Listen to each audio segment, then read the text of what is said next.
ओम श्री गंगाई नाथाय नमः। जय श्री गुरुदेव, जय श्री दादा गुरुदेव। आज का सत्संग शुरू करते हैं। मेरा नाम राजशिव है और मैं एक सिद्ध योग साधक हूँ। सिद्ध योग की साधना में जो है नाम जप और ध्यान की सहायता से हम जीवन में आगे बढ़ रहे हैं। और नाम जप से परिवर्तन आता है, ध्यान से परिवर्तन आता है, योग से परिवर्तन आता है, योग से ही परिवर्तन आता है।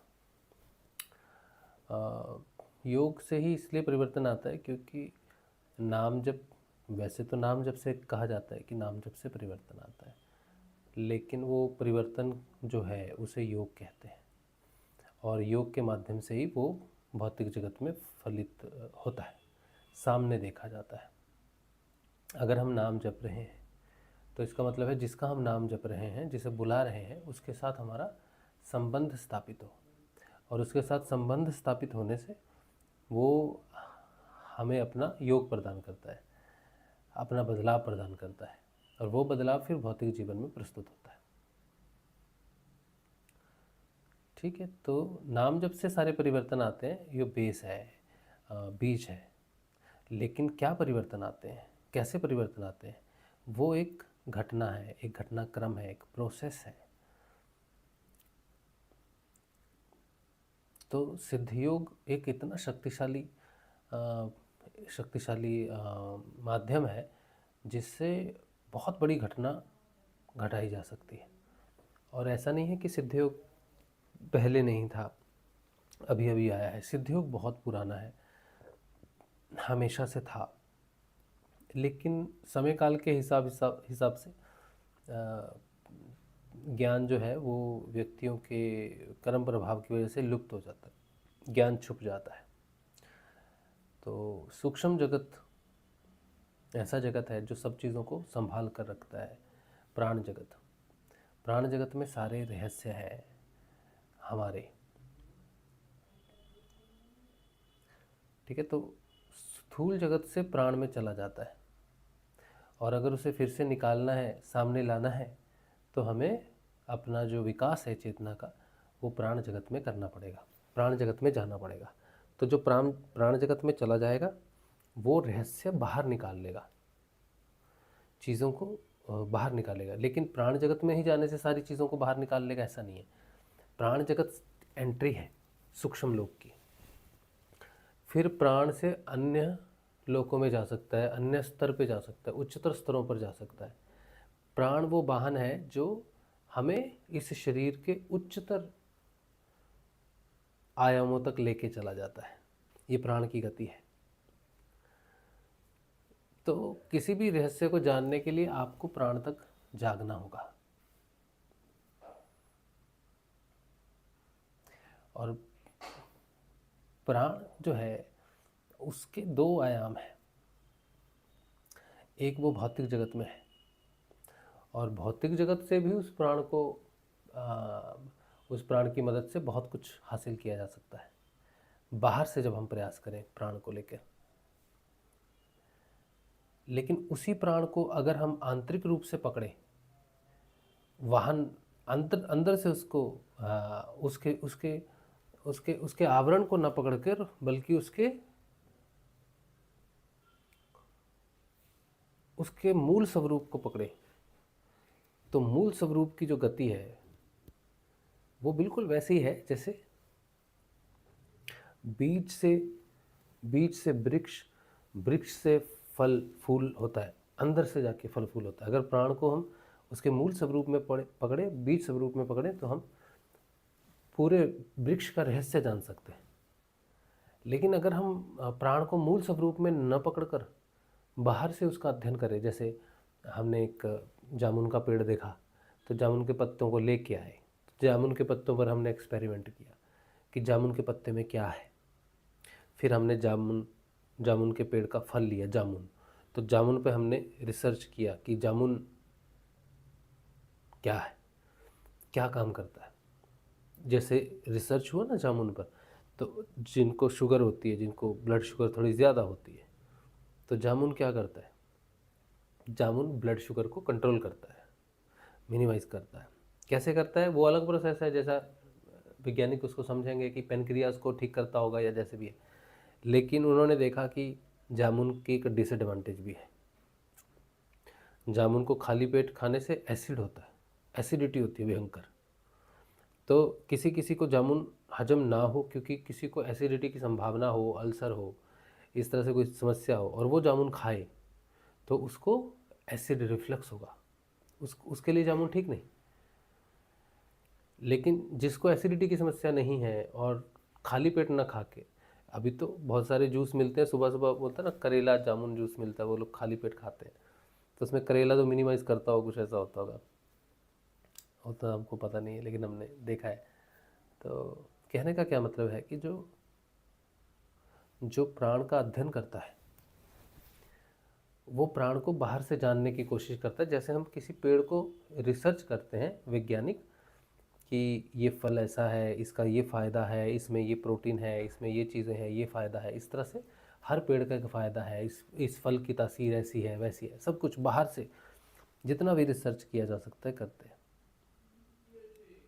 लेकिन कोई वैज्ञानिक अगर जामुन के बीज को ले जाए लेबोरेटरी में और उसको काटे और उस बीज में देखे कि फल कहाँ है, पत्ते कहाँ हैं, जड़ कहाँ है, तो जामुन के बीज को काट के अगर लेबोरेटरी में लेके जाएंगे तो उसके उसके फल का रहस्य नहीं मालूम चलेगा, उसके पत्तों के रहस्य का मालूम नहीं चलेगा। इसी तरह से हम अगर प्राण को बाहर से अध्ययन करें, प्राणायाम करते हैं ना हम लोग, सुबह अलोम विलोम करते हैं, कपालभाति करते हैं, ये करने से ये बीमारी ठीक होगी, रामदेव बाबा जैसे कहता है ना ये बीमारी ठीक हो जाएगी, वो बीमारी ठीक होगी, ऐसे प्राणायाम करो, है ना, पूरी टेक्निक है। तो वो क्या है, वो बाहर से रिसर्च की हुई है ऋषियों ने अंदर से रिसर्च करके लिख दिया कि ये करने से ऐसा होता है, तो दूसरे लोगों ने उसको फॉलो किया कि ये लिखा हुआ है, ये प्राणायाम ऐसे करना है, ये आसन वैसे करना, तो वो फॉलोअर्स हैं। इसी किसके फॉलोअर्स हैं? वैज्ञानिकों के। और वैज्ञानिक कौन है? ऋषि हैं, जिन्होंने रिसर्च की, खोज की। लेकिन रिसर्च, ऋषियों ने रिसर्च बाहर से नहीं की, पेड़ पेड़ को, जैसे मैं कह रहा ना पेड़ के पत्ते फूलों को रिसर्च की, नहीं, ऋषियों ने ऐसे नहीं की। ऋषि और वैज्ञानिकों में इतना ही अंतर है कि जिन्हें हम ऋषि कहते हैं वो बीज को पकड़ते हैं, और वैज्ञानिक जो है वो बीज के फल को पकड़ते हैं, स्वरूप को पकड़ते हैं। तो जब हम प्राण को उसके बाहर के स्वरूप से पकड़ते हैं तो हम उसके गहरे क्षेत्रों में जा सकते हैं। माया का जितना क्षेत्र है, माया के सभी क्षेत्रों में प्राण के अलग अलग आयाम हैं, ऊर्जा के अलग अलग केंद्र हैं। उसकी प्राण की सहायता से हम ऊर्जा केंद्रों पर जा सकते हैं। ऊर्जा केंद्रों पर जाके वहाँ की शक्तियों को जागृत करके हम इस संसार में सबसे शक्तिशाली बन सकते हैं, चाहे जो भी जिसकी भी पावर है संसार में प्राप्त किया जा सकता है प्राण की मदद से। तो उसके दो रास्ते हैं जिसे हम ईड़ और पिंगला बोलते हैं, है ना। ईड़ और पिंगला की मदद से संसार में जो कुछ भी फलित रूप में है, फल रूप में है, उस सब को हासिल किया जा सकता है, लेकिन फल का निर्माण नहीं किया जा सकता। हठ योगी फल का भोग कर सकता है, हठ से हम फल को खा सकते हैं, उसका उपयोग करके जीवन को हर प्रोग्रेस दे सकते हैं, हर क्षेत्र में प्रोग्रेस कर सकते हैं। लेकिन वो जो होगा वो समय के साथ नष्ट हो जाएगा। लेकिन अगर हम प्राण के ये दो क्षेत्रों को ना पकड़े, ईड़ा और पिंगला को ना पकड़े, ईड़ा और पिंगला से हमें कुछ नहीं करना, हम मध्य मार्ग पकड़े, तो मध्य मार्ग है एक प्राण का, वो मध्य मार्ग बीज है। ईड़ा और पिंगला तो फल है,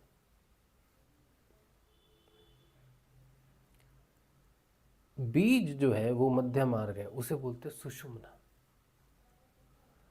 अगर हम सुषुम्ना को पकड़े, ऋषियों ने क्या किया, सुषुम्ना को पकड़ा, लेकिन आधुनिक वैज्ञानिकों ने किसे पकड़ा? ईड़ा और पिंगला को पकड़ा। योगी ऋषि कौन है? बीज को पकड़ने वाले हैं, बीज को समझने की। ब्रह्मा कौन है? बीज है, पिता है। तो ब्रह्मा ने किसकी रचना की? फल की रचना नहीं की, उसने बीज की रचना की। संसार इसका फल भोग सके, लेकिन बीज का रहस्य उसने सूक्ष्म रखा। तो उसके रहस्य को जानने के लिए हमें सूक्ष्म रूप से जाना पड़ेगा। तो प्राण को अगर तुम प्राणायाम छोड़ दो, प्राणायाम पे डिपेंड ना रहो और प्राण के मूल स्वरूप तक पहुंचना चाहो, तो तुम्हें सुषुम्ना में प्रवेश करना पड़ेगा। सुषुम्ना में प्रवेश करने से बीज का रहस्य जाना जा सकता है, फिर फल का निर्माण किया जा सकता है।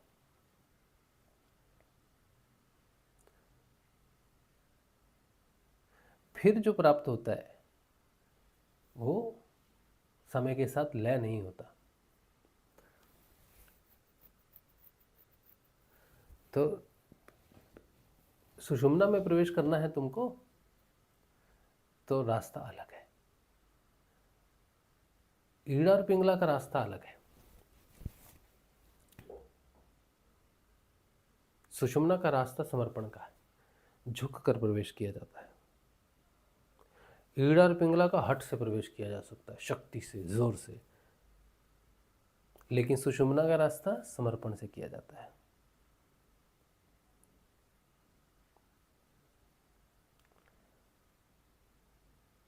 सुषुम्ना का प्रवेश आज्ञा चक्र से प्रवेश है, फिर हृदय चक्र में प्रवेश है, फिर हृदय चक्र से सुषुम्ना में प्रवेश किया जाता है। बिना हृदय के सुषुम्ना में प्रवेश करना असंभव है।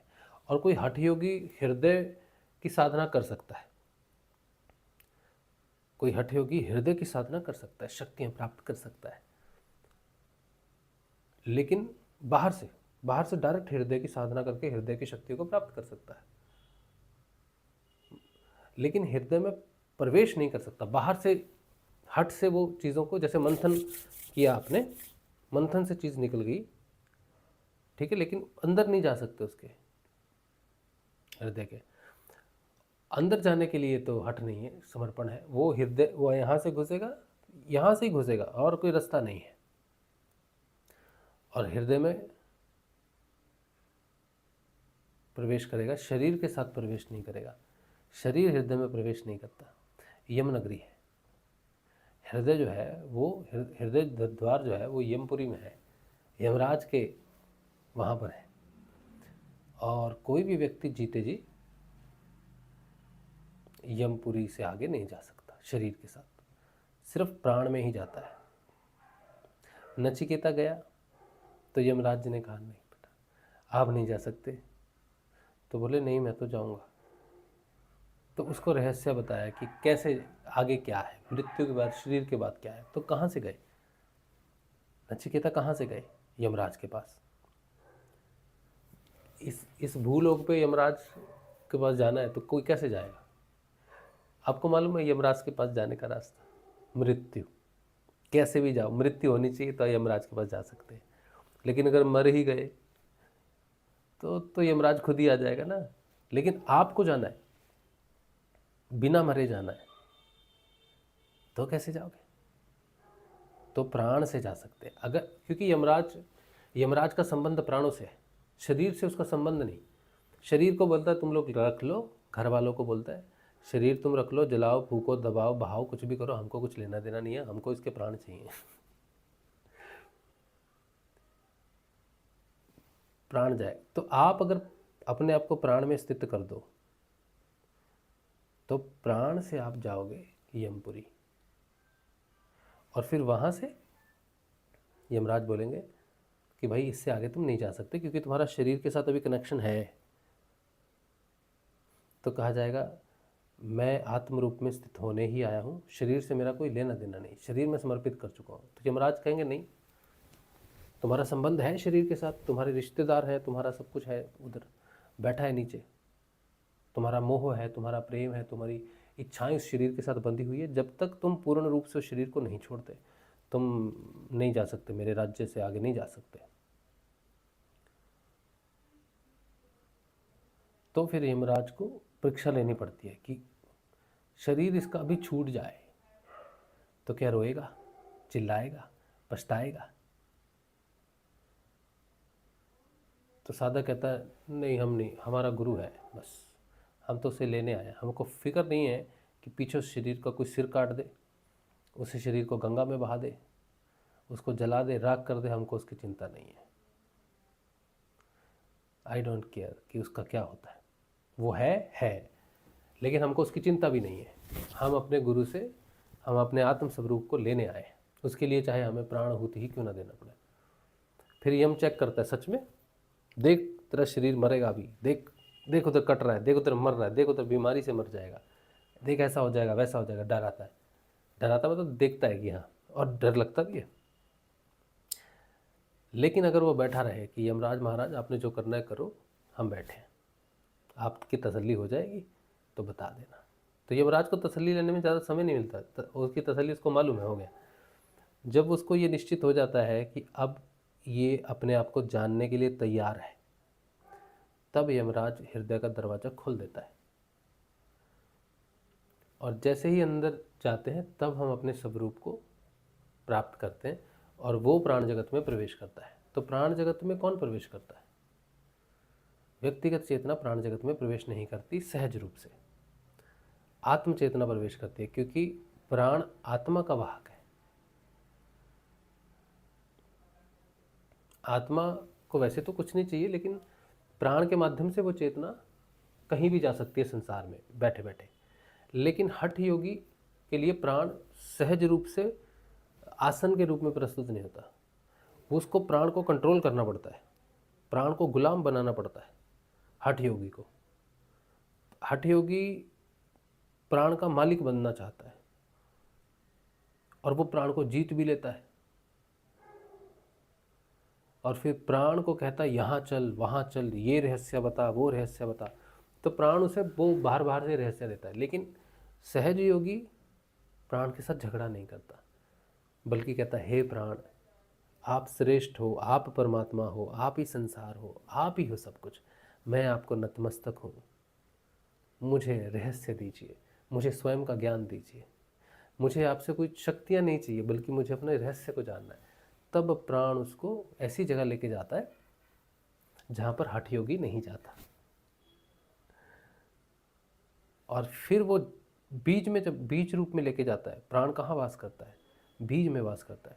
फिर वो वहाँ लेके जाता है जहाँ प्राण स्वयं वास करता है, और फिर वो सारी प्रोसेस उसको बताएगा कि ये बीज है, इस बीज में ऐसे घटना घटती है, यहाँ से ये है, यहाँ से वे है। तो बीज का पूरा रहस्य जो है प्राण खोल देता है,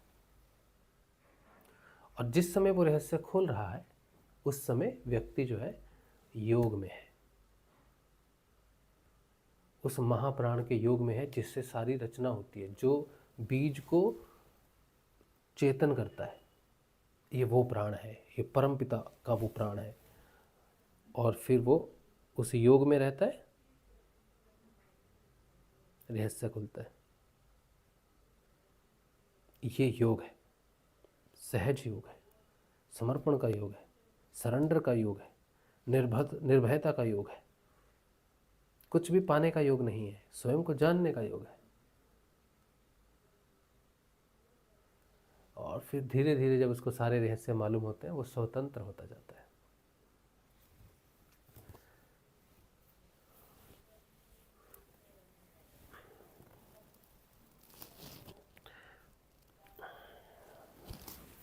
संसार में कोई भी ज्ञान बिना घटना के प्राप्त नहीं होता। सडनली हम बैठे, हमें ज्ञान हो गया, ऐसे ज्ञान नहीं हो सकता।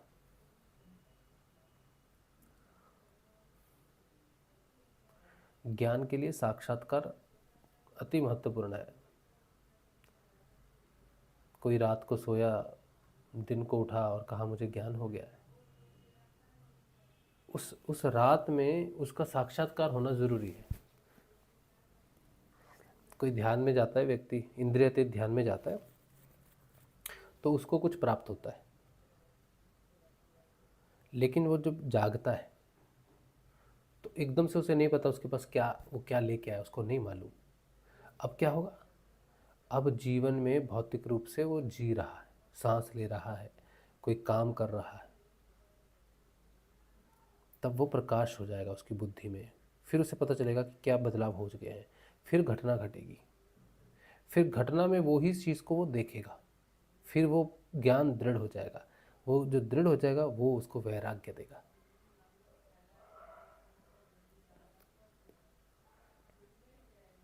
घटनाक्रम घटने के बाद, साक्षात्कार के बाद जो ज्ञान लेके आया वो तब उसको वैराग्य के रूप में परिवर्तित हो जाएगा, और वही वैराग्य उसकी आसक्ति को भंग कर देगा। वहीं से मुक्ति की शुरुआत। और मुक्त व्यक्ति ही है जो ऊंचे ऊंचे आयामों तक जा सकता है। एक बंधन में फंसा हुआ चेतना आयामों में जा नहीं सकती। तो हर पड़ाव की मुक्ति है। स्त्री,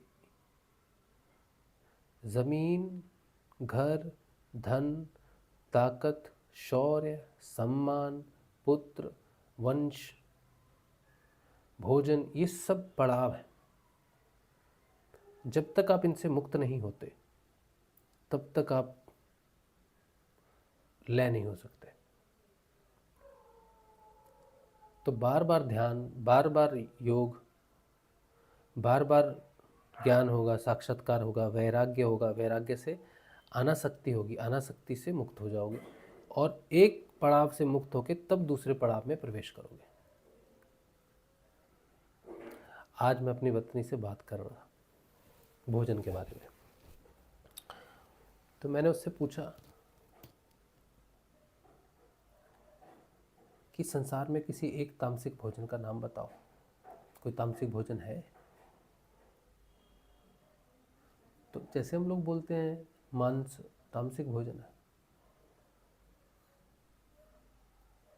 तो मैं ये पूछना चाहता हूँ कि कौन सी धार्मिक पुस्तक में मांस को, मछली को, मांस को, कौन सी पुस्तक में, चाहे वो वेद हो, चाहे उपनिषद हो, चाहे भगवान श्री हरि की गीता हो, कहाँ पर लिखा है कि मांस भोजन जो है वो तामसिक भोजन है?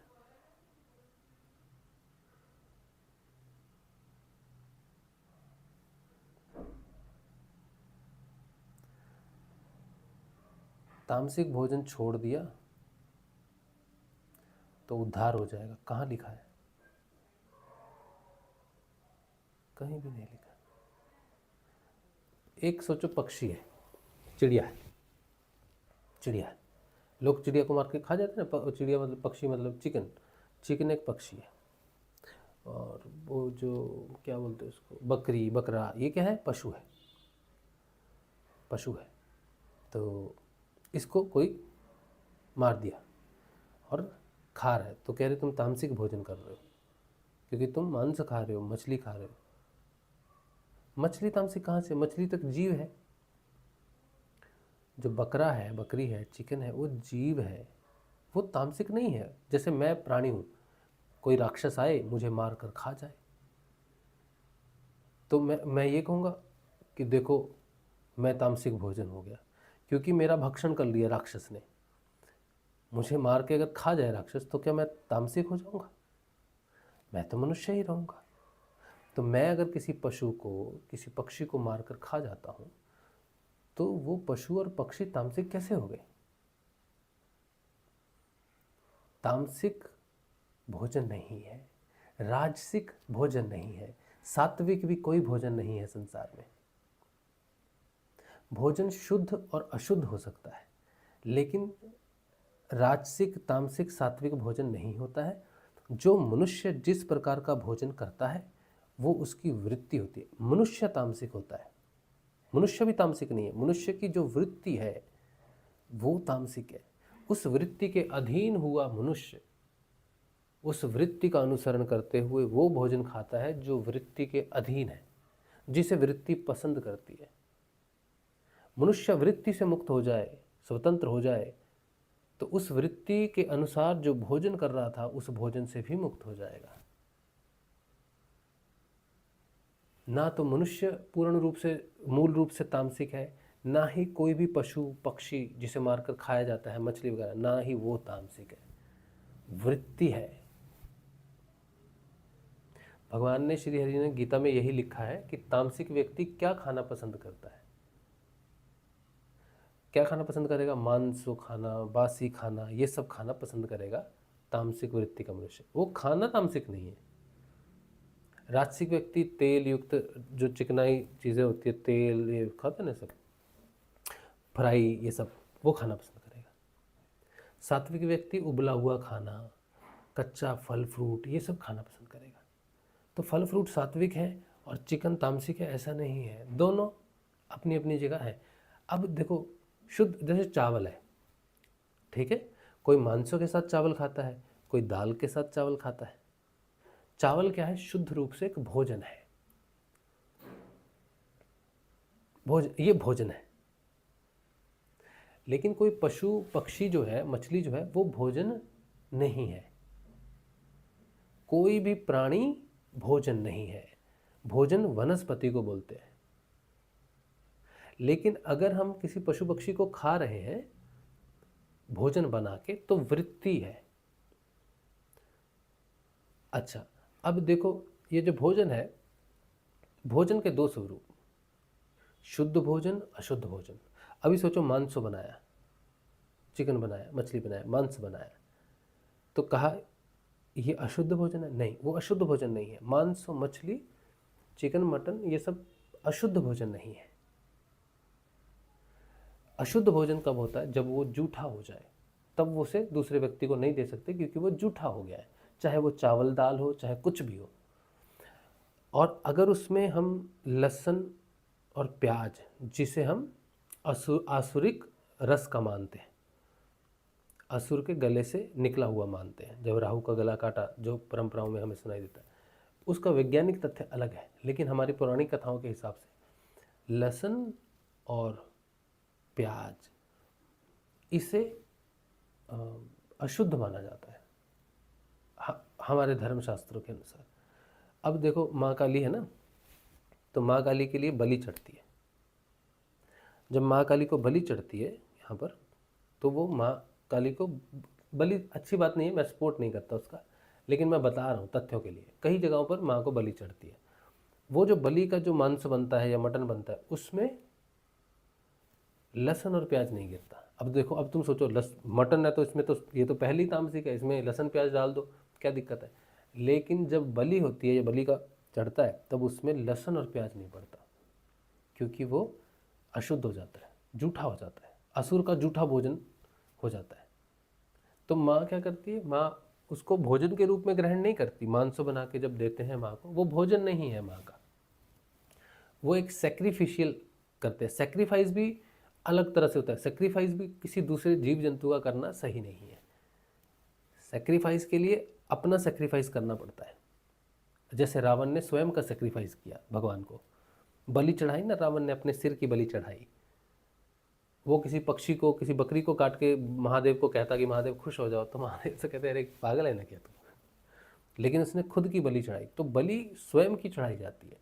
जैसे आत्म जागृति के लिए, आत्म जागृति के लिए स्वयं की बलि चढ़ाई जाती है, तब जाके आत्मा की प्राप्ति होती है। तो सच्ची बलि कौन सी है?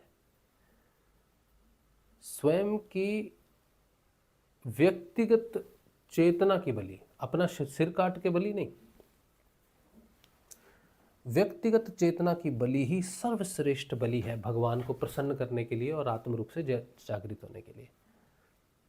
ठीक है। अब देखो, सिस्टम बहुत ज़्यादा विकृत हो जाता है मनुष्य का।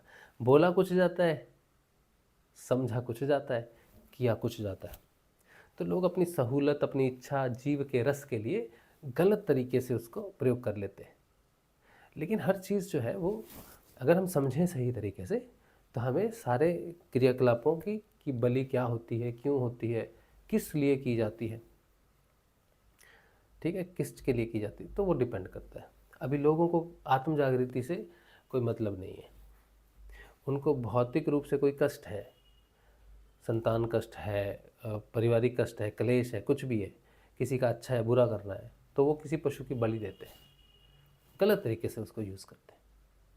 लेकिन जब व्यक्ति को स्वयं आत्म रूप में आत्म सिद्धि करनी है, तो स्वयं की व्यक्तिगत चेतना की बलि दी जाती है।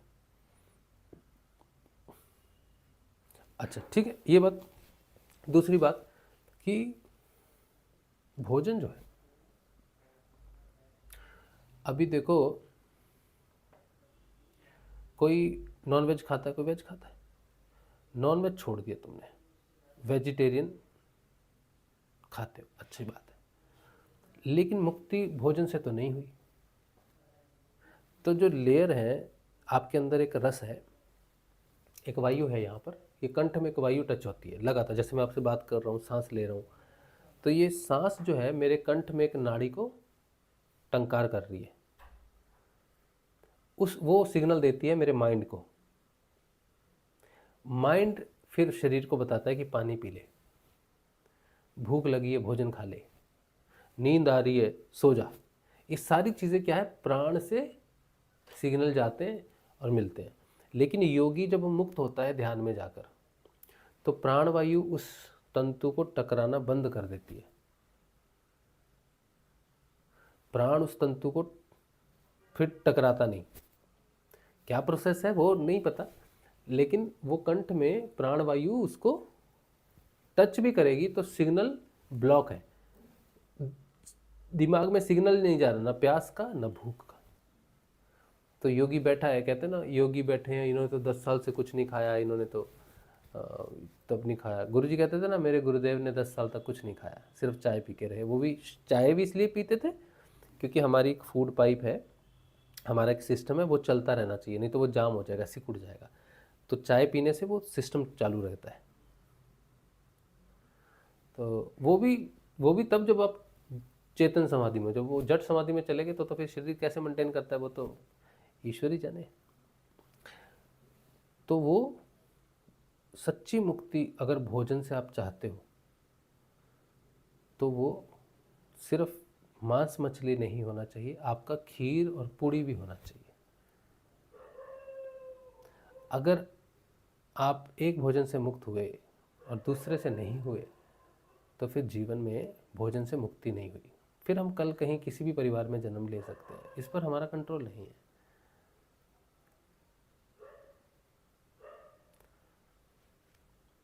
ऋषियों को कई जन्म लेने पड़ते हैं, किसी जन्म में वो अपनी नशे से छुटकारा पाते हैं, एक ही पूरा जन्म निकल जाता है नशे से छूटने के लिए। किसी जन्म में स्त्री से छुटकारा पाते हैं, मोह से छुटकारा पाते हैं। ये बड़े ज़बरदस्त शत्रु हैं, बहुत जन्म लगते हैं इसमें। तो अगर हम सहज भाव से रहें, हठ से ना करें कि मुझे ये करना है वो करना है, तब क्या हो सकता है? तब क्या हो सकता है? सहजता से भगवान हम में परिवर्तन करेंगे, और जब भगवान हम में परिवर्तन करेंगे तो उसका काम बहुत तेज़ी गति से होता है। जो काम हम कई जन्मों में नहीं कर सकते, वो भगवान एक क्षण में कर सकते हैं। और भगवान जब परिवर्तन करेंगे तो वृत्ति का परिवर्तन करेंगे, भोजन का परिवर्तन भगवान कभी भी नहीं करेंगे। भगवान किसी को मांसाहारी से शाकाहारी कर दिया भगवान ने, ये भगवान का कार्य नहीं हो सकता, ये हठ का कार्य हो सकता है। भगवान परिवर्तन करेंगे तमोवृत्ति को सतोवृत्ति, तमोवृत्ति को रजोवृत्ति में, रजोवृत्ति को सतोवृत्ति में, और सतोवृत्ति को गुणातीत कर देंगे। ये भगवान का कार्य है। भगवान को बाहर के कार्य करने में कोई इंटरेस्ट, वो तो बीज रूप में बदलाव करेगा ना, वो तो बीज है ना, बीज का प्राण है ना, तो वो बीज में परिवर्तन करेगा। जो आम का बीज था अब वो जामुन देगा। लोग कहते हैं ना, अरे कीकर बोएगा तो आम कैसे पाएगा, है ना? तूने अगर कीकर बोया है तो तुझे आम का फल नहीं मिलेगा खाने को, कीकर ही मिलेगा, कांटे ही मिलेंगे। लेकिन भगवान वो शक्ति है जो बीज को परिवर्तन कर सकते हैं। तो फल क्या होगा? जो भगवान चाहेंगे। कर्म तुमने अपने अनुसार किया, लेकिन फल भगवान के अनुसार है। तो कर्म को अगर हम भगवान पर आश्रित कर दें कि भगवान तू परिवर्तन कर, तब वो बीज के अंदर में परिवर्तन कर देगा, फलित होने से पहले बीज का परिवर्तन कर देगा। और बीज परिवर्तित हुआ तो फल भी परिवर्तित होके ही आएगा। तो हमें किस पर केंद्रित करना चाहिए? बीज पर केंद्रित करना चाहिए। और बीज क्या है? नाम है, उसका नाम है। तो नाम जाप वो बीज है जिससे फल परिवर्तित हो सकता है, घटाने वाली घटना। अब ये जो बातें हैं ये एक्सेप्टेंस में नहीं आती। जो बात मैंने आपको बोली है ये किसी किताब में हमने पढ़ के रट्टा लगाया हो ऐसा नहीं है। ये योग के माध्यम से हम जो बोल रहे हैं, ऐसा भी नहीं कि हम अपने गुरुजी को रिपीट कर रहे हैं। गुरुजी की सारी बातें समझ में नहीं आती। ये वो है जो हमको प्राण को सरेंडर करने से प्राप्त हुआ या योग से प्राप्त हुआ। अब इस विषय पर आप किसी भी तरह से घुमा के प्रश्न पूछो, कहीं से भी पूछो, 1000 पूछो, 10,000 प्रश्न पूछो भोजन पर, तो हम आपको 10,000 प्रश्नों के जवाब दे सकते हैं। उसके लिए हमको कोई अध्ययन करने की ज़रूरत नहीं है। जिसे आम के बीज के बारे में सारी नॉलेज हो, वो पेड़ में क्या क्या है, क्या उसके गुण हैं, क्या उसके दोष हैं, सब कुछ जानेगा। आप कुछ भी पूछो उससे, उसको पेड़ का अध्ययन करने की ज़रूरत नहीं है। जिसने बीज का अध्ययन कर लिया उसे पेड़ों का अध्ययन करने की ज़रूरत नहीं है। ये तो आम का बीज का अध्ययन करके ऋषियों ने आम के बारे में जाना, जामुन का अध्ययन करके जामुन के बारे में जाना। लेकिन अगर हम आत्म रूप का अध्ययन कर लें, आत्मा का अध्ययन कर लें, तो हमें संसार के सभी वृक्षों का ज्ञान हो जाएगा, संसार के सभी फलों का ज्ञान हो जाएगा। कहने का मतलब है आत्म अध्ययन से इस ब्रह्मांड में जो फल स्वरूप है, इस सारे ब्रह्मांड का ज्ञान हो जाएगा। तब तर्क का विषय नहीं है, तब सिर्फ वार्ता, बोल दिया वही सत्य है। ये वार्ता का विषय नहीं है।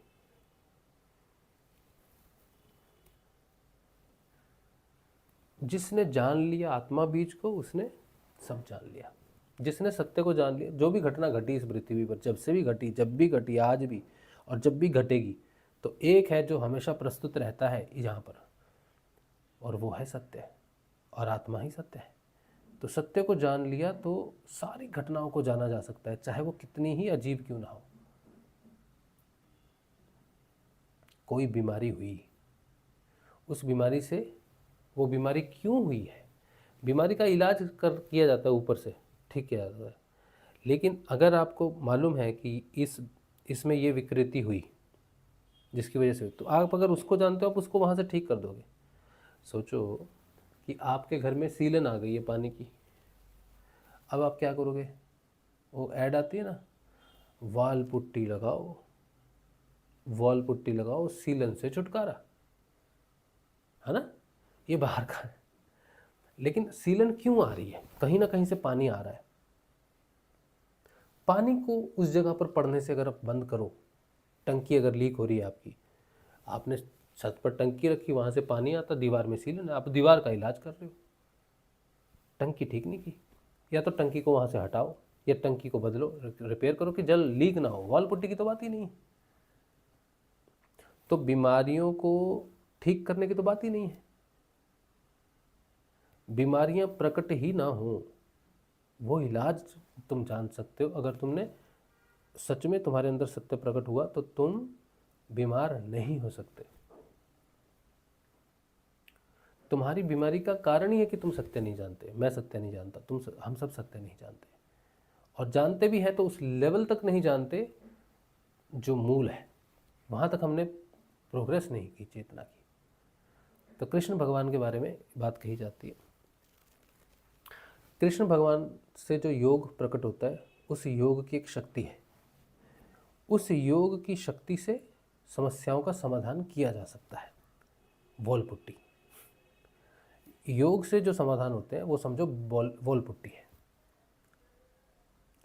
लेकिन भगवान कृष्ण जो समाधान करते हैं वो पानी को ही बदल देंगे। तो एक जगह गुरुजी ऋषि अरविंदो को एक जगह कोट करते हैं, एक जगह कहते हैं ऋषि अरविंदो को ध्यान करते समय, उनको रखते समय, मतलब मुख्य धारा में रखते समय, कहते हैं ऋषि अरविंदो ने कहा कि योग की शक्तियों से मैं बहुत सारे रोगों को ठीक कर पा रहा हूँ, और काफ़ी मैंने सफलता प्राप्त की है योग की शक्तियों से। लेकिन योग की शक्तियाँ तभी काम करती हैं जब वातावरण अनुकूल हो, जब परिस्थितियाँ अनुकूल हो। तो योग की शक्तियाँ कब काम करेंगी? जब अनुकूलता हो, प्रतिकूलता में योग की शक्ति काम नहीं करती। लेकिन भगवान श्री कृष्ण जिसे वो सुप्रामेंटल फोर्स कहते हैं, वो सुप्रामेंटल फोर्स कैसे काम करती है? सुप्रामेंटल फोर्स को जब काम करना है और कोई भी परिस्थिति उसके अनुकूल नहीं है, तो सुप्रामेंटल फोर्स परिस्थिति को परिवर्तित कर देती है, अपने अनुकूल बना लेती है। पहले परिस्थिति को ही बदल दिया जाता है। परिस्थिति बदल गई तो काम हो जाएगा। लेकिन योग शक्ति क्या करती है? परिस्थिति के अधीन रहकर ही उसको अपना कार्य करना है। ये अंतर है योग शक्ति का और सुप्रामेंटल का, कृष्ण का।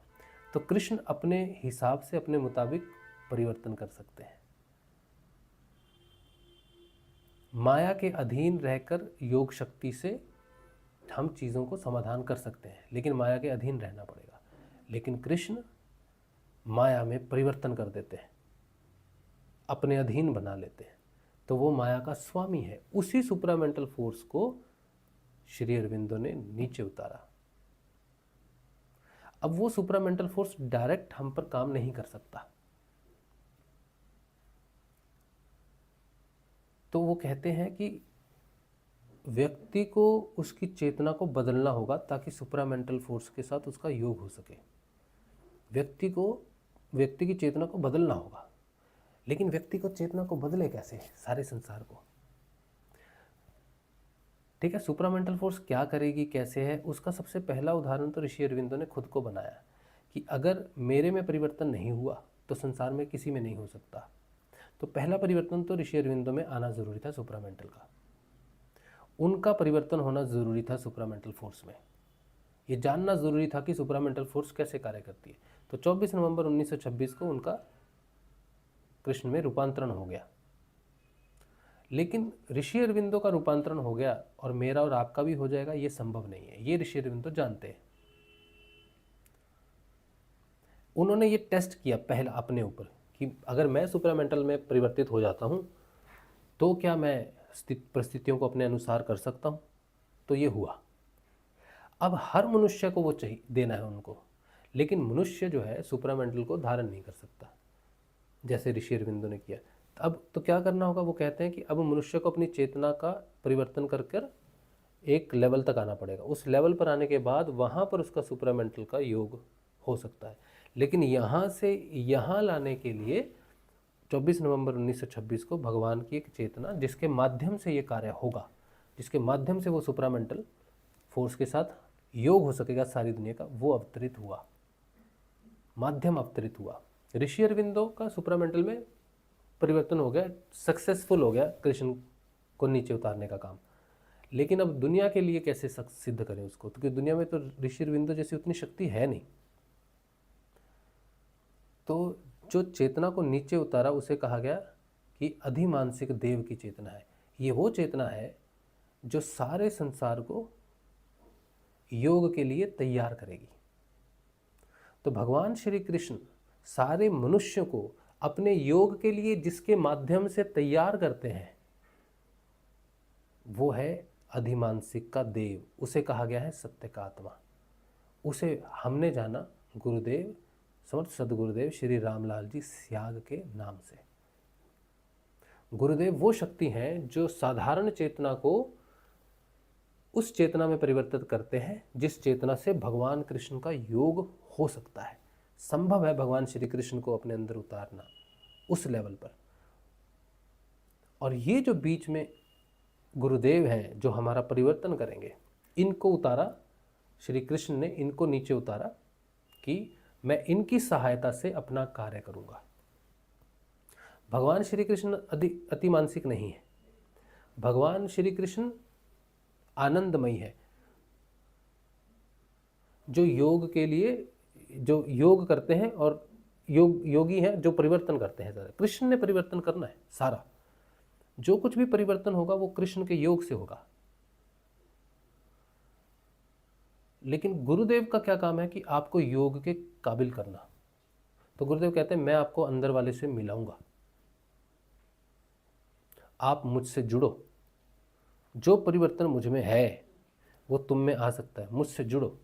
तो मुझसे तुम जुड़ोगे तो मैं तुम्हें अंदर वाले से मिला दूंगा, वही कृष्ण, और फिर तुम्हें उससे दोस्ती करनी है, और फिर वो करेगा जो करना है उसको।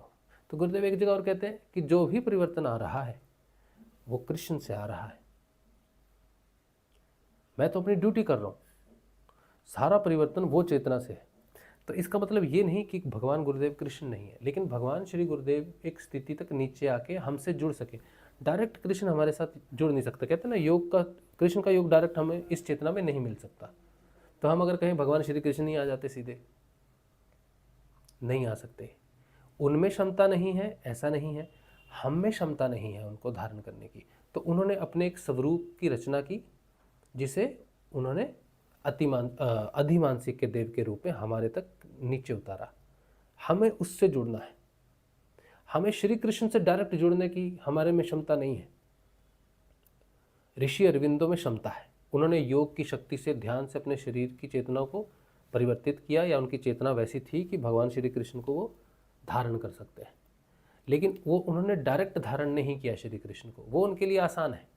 वो चाहते थे कि ऐसा प्रोसेस हो जिससे उसको सबके लिए वो संभव हो सके। मेरे लिए तो बोलते, मुझे अपने लिए ज़रूरत नहीं है अतिमानसिक की या फिर किसी भी चीज़ की, मुझे अपने लिए ज़रूरत नहीं है। अपने लिए इंडिविजुअली करते तो अलग रास्ता होता, लेकिन उन्होंने जो रास्ता अपनाया, शरीर धारण किया, मनुष्य का शरीर धारण किया, उस लेवल तक आए, और एक योग के माध्यम से उस कृष्ण की चेतना को अपनी चेतना के साथ नीचे उतार के योग करके देखा कि ये उतर सकता है। तो कैसे उतर सकता है, उसकी विधि क्या है, वही सावित्री उनकी पुस्तक में है। अब ये संभव हो गया, ये संभव है कि मनुष्य की चेतना को आगामी विकास दिया जा सके। इसीलिए हे कृष्ण, तो उस रूप में आ जिस रूप में अब तू इनसे जुड़ सके। तो श्री गुरुदेव से जुड़ना मतलब भगवान श्री कृष्ण की तरफ बढ़ना। और जिस दिन तुम्हारी आत्मा जागृत हो जाएगी, उस दिन गुरुदेव जी का वो जो बाहर का काम है, जो नाम जप है, जो है वो उनका काम वहाँ कंप्लीट। उसके आगे उन्होंने आपको सरेंडर कर दिया अपनी श्री कृष्ण रूपी सुपरामेंटल चेतना में। यहाँ तक गुरुदेव जी का चेहरा, गुरु जी की तस्वीर सहायक, ध्यान यहाँ सहायक है। लेकिन इसके बाद जब योग हो गया, तब गुरु जी की तस्वीर लय हो जाती है। गुरु का वो स्वरूप नहीं रहता, फिर वो स्वरूप आता है जिस स्वरूप को उसने नीचे गुरु के रूप में प्रकट किया था। अब उस स्वरूप को समझोगे जो निर्गुण निराकार है, जिसका एक चेहरा नहीं है। ऋषि अरविंदो, श्री गुरुदेव, बाबा गंगाईनाथ जी, भवनाथ जी, शिव, कृष्ण, वो चेहरे नहीं है। अब वो है जिसके सारे चेहरे जिसके हैं, सारे नाम जिसके हैं, जो गुणी भी है और जो अगुणी भी है, सारे गुण उसमें है। वो सारे गुणों में है, लेकिन उसमें कोई गुण नहीं है, वो निर्गुण है, निराकार है। वो उसका मूल स्वरूप है। वो जो मूल स्वरूप में आपको प्राप्त होगा, वो परिवर्तन करता है, वो परिवर्तनकारी है। उसी के परिवर्तन से सारे, उसी के योग से सारे परिवर्तन होते हैं। बाकी सब तैयारी करते हैं। तो आप अगर सरेंडर करोगे तो कृष्ण का योग प्राप्त होगा। तो भोजन, बीमारी, सारी चीज़ें आंतरिक रूप से बीज ही नष्ट हो जाएगा बीमारियों का, भोजन का। न भोजन की ज़रूरत है, न वायु की ज़रूरत है, बीमारी प्रकट होने का सवाल ही नहीं पैदा होता, और ये शरीर पूर्ण रूपांतरित हो जाएगा, दिव्य हो जाएगा। इसीलिए बाहर के प्रयास आपके रास्ते को जटिल करेंगे, कठिन करेंगे, लंबा करेंगे। नाम जपना पड़ेगा, और नाम जपना बहुत मुश्किल है। नाम जपना बहुत मुश्किल है बहुत मुश्किल है, बस, और कुछ मुश्किल नहीं। क्योंकि बाकी तो हमने करना नहीं, जो चीज़ हमने करनी नहीं वो हमारे लिए मुश्किल तो हो नहीं सकती। हमने जो करना है नाम जप, वही हमारे लिए मुश्किल है, वो भी वहाँ तक जहाँ तक वो ऑटो मोड में ना आ जाए। गुरुजी जहाँ पकड़ लेंगे, फिर तो गुरुजी का काम है। हमने सिर्फ गुरुजी तक पहुँचना है, गुरुजी हम तक पहुँचे, हमने बस उनको सरेंडर करना है, इतना ही हमारा काम है। उनकी आज्ञा का पालन, नाम जप, उनको मैंने पूछा, गुरु भगवान मेरा बेटा बड़ा बीमार है, कोई मार्ग दिखाओ। मेरे को और कोई आवाज़ सुनाई नहीं देती, नाम जपो। मैं क्या करूं? नाम जपो। कोई ऐसा सही जगह जाएं, सही डॉक्टर से मिलें, सही ये हो वो हो, ऐसा हो ऐसा हो, क्या होगा? नाम जपो।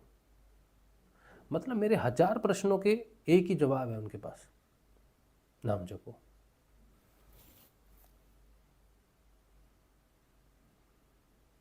तब हमको समझ में आया कि जब हम पर मोह आता है, पुत्र मोह, पुत्री मोह आता है, घर का मोह आता है, तो हम उपाय ढूंढते हैं या फिर हम रास्ते ढूंढते हैं, या हम सोचते हैं हमें कुछ पता चले, किधर जाएं, क्या करें, ये हो वो हो, सही रास्ता ये रास्ता।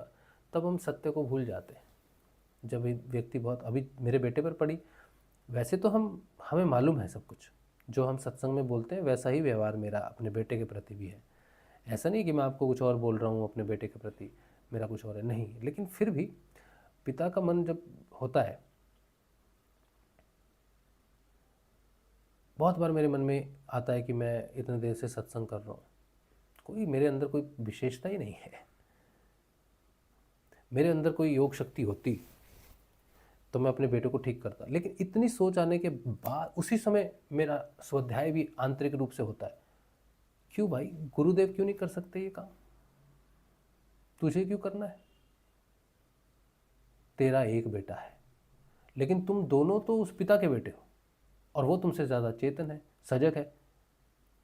अगर तुम्हें इतनी मुसीबत में लाया, तुम्हें इतनी मुसीबत का सामना करके तुम्हें चेतन कराया, तुम सुखी होते तो चेतन होते, नहीं होते। तुम्हारा बेटा जो दुखी है तो तुम उसे समझा पा रहे हो, बता पा रहे हो, अभी वो खेलता मस्ती करता तो उसे नहीं पता चलता जीवन में इतनी जल्दी। आज उसका कष्ट है तो उसको कष्ट को गुरुदेव को समर्पित करो, और गुरुदेव को करने दो जो करना है। तुम अपने माता पिता होने के नाते जो तुम्हारा कार्य है करो, नहीं कर सकते तो चुप से बैठो। जितना तुम कर सकते हो करो, प्रयास करो, बस तुम्हारे हाथ में वही है, और तुम नाम जप करो। योग शक्ति से हो जाएगा, मेरे से हो जाएगा, मैं कर दूंगा, ये बकवास कहाँ से तुम्हारे दिमाग में घुस रही है? क्यों घुस रही है? इस तरह से डांट पड़ती है हमको, क्योंकि पिता माता पिता तो माता पिता, मोह है ना। हम उसको जो बताते हैं वो ज्ञान ही देते हैं कि बेटा देख, नाम जप ही करना पड़ेगा तेरे को, हम कुछ नहीं कर सकते। हम बाहर से जितना कर सकते हैं। लेकिन जब मैं अकेला बैठा होता हूँ तब मैं सोचता हूँ कि कहीं कोई शक्ति होगी जो मुझे पता नहीं होगी, मेरे अंदर हो सकती है कुछ भी नहीं। लेकिन मैं सोचता हूँ मेरे अंदर कोई ऐसी शक्ति हो कि मैं शायद कुछ कर दूँ। लेकिन गुरुदेव हमको वापस लाइन पे लाते हैं। ये हमारा स्वाध्याय है, ये मोह के बंधन के लिए स्वाध्याय है कि मोह का बंधन कितना कड़ा होता है। और जब भी मुझे याद आती है कि बेटे के लिए कुछ करना है, आप यकीन मानो, जब भी मैं उसके लिए कुछ करना चाहता हूँ वो मंत्र शुरू हो जाता है अपने आप। क्योंकि मुझे ये बहुत दृढ़ विश्वास है कि मैं अपने बेटे की मदद अगर कर सकता हूँ तो सिर्फ और सिर्फ गुरुदेव के मंत्र के जप से कर सकता हूँ। गुरुदेव के सामने 2-3 बार बैठा प्रार्थना करने के लिए कि गुरुदेव, वो अंदर से एक ही बात बोलते हैं, क्या ज़रूरत है, नाम जप। कोई दूसरा जवाब नहीं है। फिर मैं कहूँगा कि देखो गुरुदेव ऐसे है, थोड़ा धन की भी ज़रूरत पड़ती है, ये भी पड़ती है, नाम जप।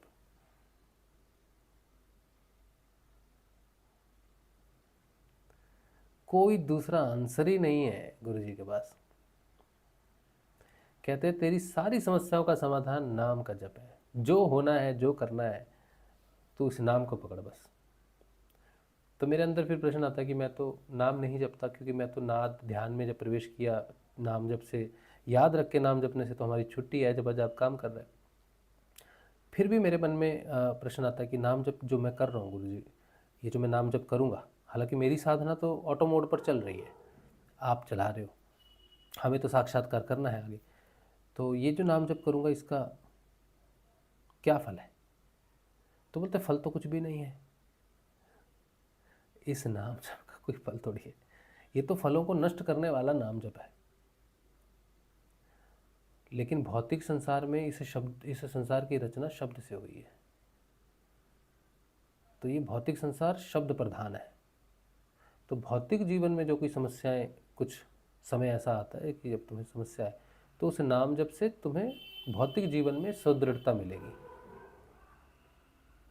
आंतरिक रूप से चेतना में तुम्हारा नाम जप आगे नहीं जाता, लेकिन भौतिक जीवन में जो समस्याएं हैं, जो प्रकट समस्याएं हैं या प्रकट होने वाली समस्याएं हैं, उन पर नाम जप प्रभाव करता है। लेकिन तुम्हारी चेतना जो है, एक बार योग के बाद जो हो रहा है उसमें तुम्हारा योगदान नहीं है। सूक्ष्म में प्रवेश करने के बाद, आत्मयोग के बाद तुम्हारा कोई योगदान नहीं है। I am so sorry. लेकिन अगर फिर भी तुम बाहर संसार में कुछ लाभ देखना चाहते हो या लाभ बदलना चाहते हो, कुछ शब्द रूप से शब्द में कुछ करना चाहते हो, तो शब्द तुम जपो, उससे तुम्हें भौतिक शांति का असर पड़ेगा। लेकिन फल वल तो आत्मिक रूप से इसका कोई फल नहीं है। भौतिक रूप से तुम नाम जपो, उससे तुम्हें शब्द से जो भी रचा है उसमें तुमको लाभ हो सकता है। तो मैंने वही तो हम पूछ रहे थे कि हम नाम जपेंगे तो क्या मुझको लाभ होगा या मेरे बेटे को लाभ होगा। तो उन्होंने कहा तुम नाम जपो, लाभ तुम्हारे पड़ोसी को भी होगा। तो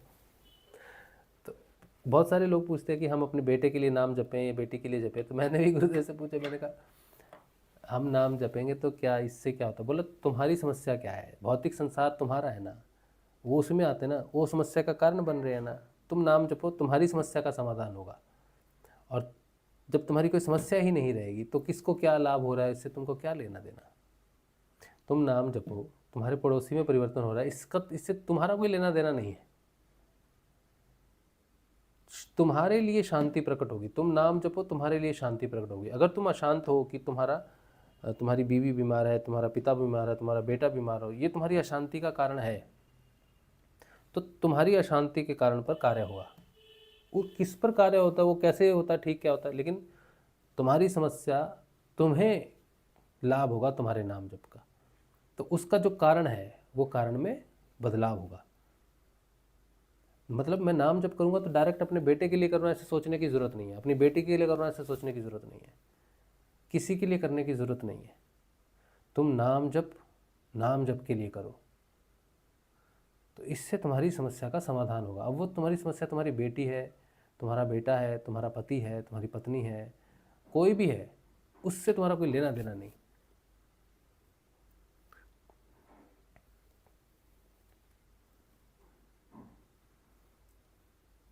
ये बात है, ऐसी चीज़ है।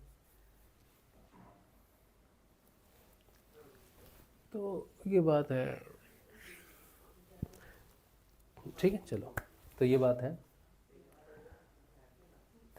चलो, अब प्रश्न होगा तो लेंगे, उसके बाद फिर गुरु जी की पुस्तक का अध्ययन करेंगे, फिर श्रीमद् भागवत का भी अध्ययन करेंगे। समय आज हमने काफ़ी ले लिया आपका, तो प्रश्न अगर हो तो हम देखते हैं। जय श्री गुरुदेव आप सबको। सत्संग थोड़ा लेट हो रहा है क्योंकि मुझे सुविधा लगती है इस समय सत्संग करने में। कम लोग आते हैं, लेकिन लोगों से प्रयोजन नहीं है मेरा, क्योंकि बहुत प्रिय लोग हैं मेरे, बहुत प्रिय बंधु हैं, और वो सत्संग देखते नहीं, चले गए। और मैं उन्हें बुलाता भी नहीं, क्योंकि हम किसी को आमंत्रण नहीं दे सकते। जिसने आना है गुरु की इच्छा से आना है। तो ये बात है। इसीलिए अब हमें उतना फ़र्क नहीं पड़ता कि ज़्यादा लोग देखेंगे, कम लोग देखेंगे, एक देखे या एक भी ना देखे, कोई फ़र्क नहीं पड़ता। जो देखेगा अपने लिए देखेगा, जो नहीं देखेगा वो कुछ और देखेगा। इसीलिए समय से हम थोड़ा सा मुक्त हैं, फ्री हैं। रीना जी कह रही हैं, क्या ये सब आपको ध्यान में पता चला? ध्यान में हमको कुछ भी पता नहीं चलता है। ध्यान तो पता ही नहीं है। ध्यान में जाना पता है, ध्यान से आना पता है, ध्यान में क्या है नहीं पता। लेकिन ध्यान में जो कुछ होता है वो भौतिक जीवन में जब हम जगे हुए हैं, जैसे हम आपसे अभी मैं आपसे बात कर रहा हूँ फ्लो में, मैंने थोड़ी सोचा था मैं ये बात करूँगा आज। मैंने अभी तक 1 घंटे में जितनी भी बात कही, ये तो ना कहीं लिखी हुई है, ना इसका कुछ प्री प्लान है, कुछ भी नहीं है। अभी आप मेरे को बोलो राशिव भाई आप बोलते रहो, तो हम बोलते रहेंगे। कहाँ से आ रहा है पता नहीं। और जो कुछ भी बोलेंगे आप उसको वेरीफाई कर सकते हैं, कहीं से भी वेरीफाई कर लो, किसी भी ग्रंथ से वेरीफाई कर लो, कुछ भी कर लो। वो मूल रूप से हो सकता है कि हम उस पर थोड़ा उतना 100% वर्ड टू वर्ड ना हो, लेकिन हम एक्सप्लेनेशन करेंगे तो वो ठीक ठाक पकड़ा जाएगा। क्योंकि चेतना का जो विस्तार है ना, वो धीरे धीरे होता है, लेकिन मूल आपको पता चलता है। फिर आप उसको कितना विस्तृत कर सकते हो, वो आपके बुद्धि में कितना प्रकाश हुआ है उस पर निर्धारित करता है। बेस आपको पता चल जाता है। तो ये सब जो है वो ध्यान के कारण है। ये जो सत्संग हो रहा है ये ध्यान के कारण है, ये ध्यान का फल है सत्संग। सत्संग जो है ये ध्यान का फल है। बिना ध्यान के सत्संग नहीं कर सकता, कोई नहीं कर सकता, होगा नहीं। जो बात हम बोल रहे हैं ये कोई मतलब कोई कुछ रिपीट, कुछ कहीं से कुछ कॉपी पेस्ट नहीं कर रहे, ये स्वचलित है। तो वो कहाँ से स्वचलित है? योग से स्वचलित है।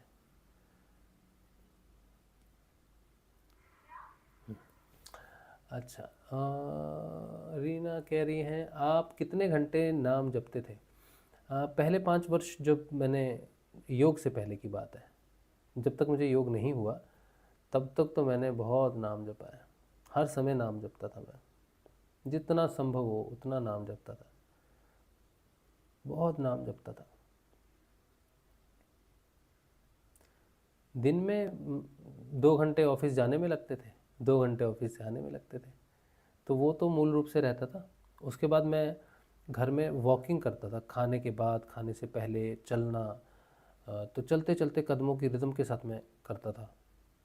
और कोई भी काम कर रहा हूँ कोशिश करता था कि नाम जपूँ, नाम जपूँ। और अगर किसी एक दिन थोड़ा नाम जप कम हुआ तो मुझे लगता था मैंने सदियों से नाम नहीं जपा। अगर 4-5 घंटे निकल गए दिन में और नाम नहीं जपा, किसी काम में व्यस्त रहे, कुछ भी रहे, मीटिंग में रहे, किसी कारण मीटिंग में भी जपते थे, सब जगह जपते थे, कंप्यूटर में टाइप करते करते नाम याद आ गया तो थोड़ी देर रुक के थोड़ा सा उसको ध्यान नाम जप के फिर जपते जपते कर, जितना हो सकता था करते थे। और सुबह हो गई, दोपहर निकल गई, शाम हो गई, नाम नहीं जपा तो ऐसा लगता था हे भाव पता नहीं कब से नाम नहीं जपा। तो ये ऐसा भाव आता था। तो मैंने जपने के समय, योग में प्रवेश करने से पहले हमने नाम जपा है, अच्छे से जपा है, कोई कमी अपनी तरफ से नहीं रखी। लेकिन जैसे ही हमें नाद आया, जैसे हमें योग प्रस्तुत हुआ, फिर हमने छोड़ दिया अपने आप को। फिर हमें पता था इसके आगे वो नाम मुझे जप रहा है, वो चल रहा है, अब मैंने उसको नहीं पकड़ा हुआ, अब उसने मुझे पकड़ लिया है।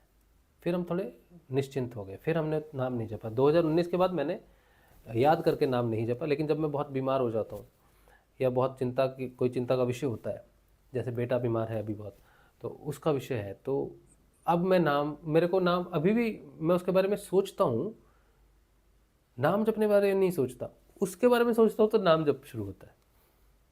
कोई समस्या के बारे में सोचता हूँ तो नाम जप चालू होता है। मैं नाम जप कर रहा हूँ ऐसा नहीं होता, मतलब और कोई चिंता का विषय ही नहीं बनता, मतलब वो अपने आप चालू हो जाता है, वो है जपा जाप है। तो मैं अपनी इच्छा से नहीं जप रहा अभी भी। बस जैसे ही मेरा ध्यान हटता है, शांति भंग होने का, संसार में कोई भी ऐसा कारण होता है जिससे मेरी शांति भंग हो आंतरिक रूप से, उसी समय नाम चलना शुरू हो जाता है। तो ये बड़ी ज़बरदस्त चीज़ है। चलिए ठीक है। अच्छा, अब हम करेंगे, गुरुजी का एक पुस्तक है, हमारे गुरुदेव का नाम है भगवान श्री गुरुदेव रामलाल जी स्याग, जिनके विषय में आज मैंने आपसे बात की है। अधिमानसिक के देव, जिनके माध्यम से साधारण चेतना को अधिमानसिक की चेतना में परिवर्तित करके उससे योग किया जाता है, भगवान श्री कृष्ण परिवर्तन करते हैं, ये वो है। और इनकी ये पुस्तक है पूरी सिद्ध योग की। सिद्ध योग के विषय में बहुत कुछ लिखा है, गुरुदेव जी के अनुभव है, उनकी डायरी है जो पुस्तक के रूप में हमारे पास है। इसका हम अध्ययन कर रहे हैं। आज हम इसका 6ठा चैप्टर का अध्ययन करेंगे, जिसका नाम है जीवन का रहस्य।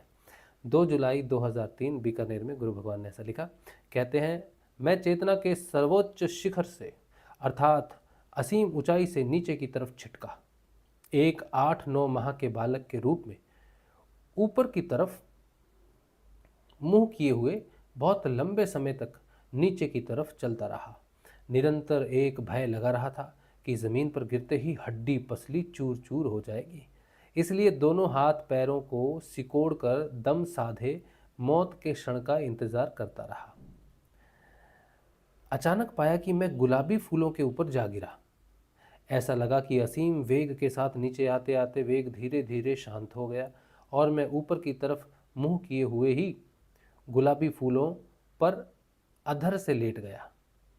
तब शरीर को ढीला छोड़कर चैन की सांस ली। अभी अभी थोड़े समय से अनुभव कर रहा हूँ कि मैं इस पार्थिव चेतना में बिल्कुल नया और अजीब प्राणी हूँ। मैंने भी अरविंद के दिव्य रूपांतरण को पढ़ा तो समझ में आया कि रहस्य क्या है। श्री अरविंद ने इस संबंध में कहा है, God spirit meets God matter, मतलब कि आत्मा का शरीर के साथ परिवर्तन, शरीर में मिलना। पहले हम इंग्लिश में पढ़ लेते हैं, फिर नीचे हिंदी में अनुवाद भी दिया है। कहते हैं divine transformation. What does it mean? Divine transformation, no more stomach, no more heart, no more blood circulation, no more lungs. All this will disappear and be replaced by a play of vibrations representing these organs of the centers of energy. They are not the essential reality. They simply give it a form or support in certain given circumstances. वाह, ये जैसा सुनने में लग रहा है वैसा है नहीं। ऋषि अरविंद तो क्या बोल रहे हैं, हिंदी में इसका रूपांतरण है वो भी पढ़ दे रहा हूँ। कहते हैं ईश्वरीय आत्मा का ईश्वरीय पदार्थ से मिलन। दिव्य रूपांतरण क्या है? दिव्य रूपांतरण है न पेट नहीं है, न हृदय है, न रक्त संचार, न फेफड़े, यह सब गायब हो जाएंगे और इनकी जगह इन अंगों का प्रतिनिधित्व करने वाले ऊर्जा केंद्रों के कंपन ले लेंगे। वे आवश्यक वास्तविकता नहीं है। क्या? ये पेट, हृदय, फेफड़े ये आवश्यक नहीं है, वास्तविक रूप से ये आवश्यक नहीं है। वे बस कुछ विशेष परिस्थितियों में इसे एक रूप या समर्थन देते हैं। आज का जो हमने सत्संग किया है किस विषय पे किया है बोलिए? प्राण पे किया है। प्राण से हम अगर प्राण को सहायक बना ले तो ये शरीर कहीं नहीं जाता। अगर हमने प्राण को जीत लिया तो शरीर कहीं नहीं जाएगा। फेफड़े चलाने के लिए हमें मदद चाहिए। पेट, जैसे हमने खाने पे आज भोजन पे बात की, तो ना पेट है, पेट की जरूरत क्यों है? भोजन तामसिक, राजसिक, सात्विक। लेकिन हमने क्या कहा कि मुक्ति सिर्फ तामसिक भोजन से हुई तो बात नहीं बनेगी। अगर भोजन से मुक्ति हो जाए तो पेट की क्या आवश्यकता है आपको?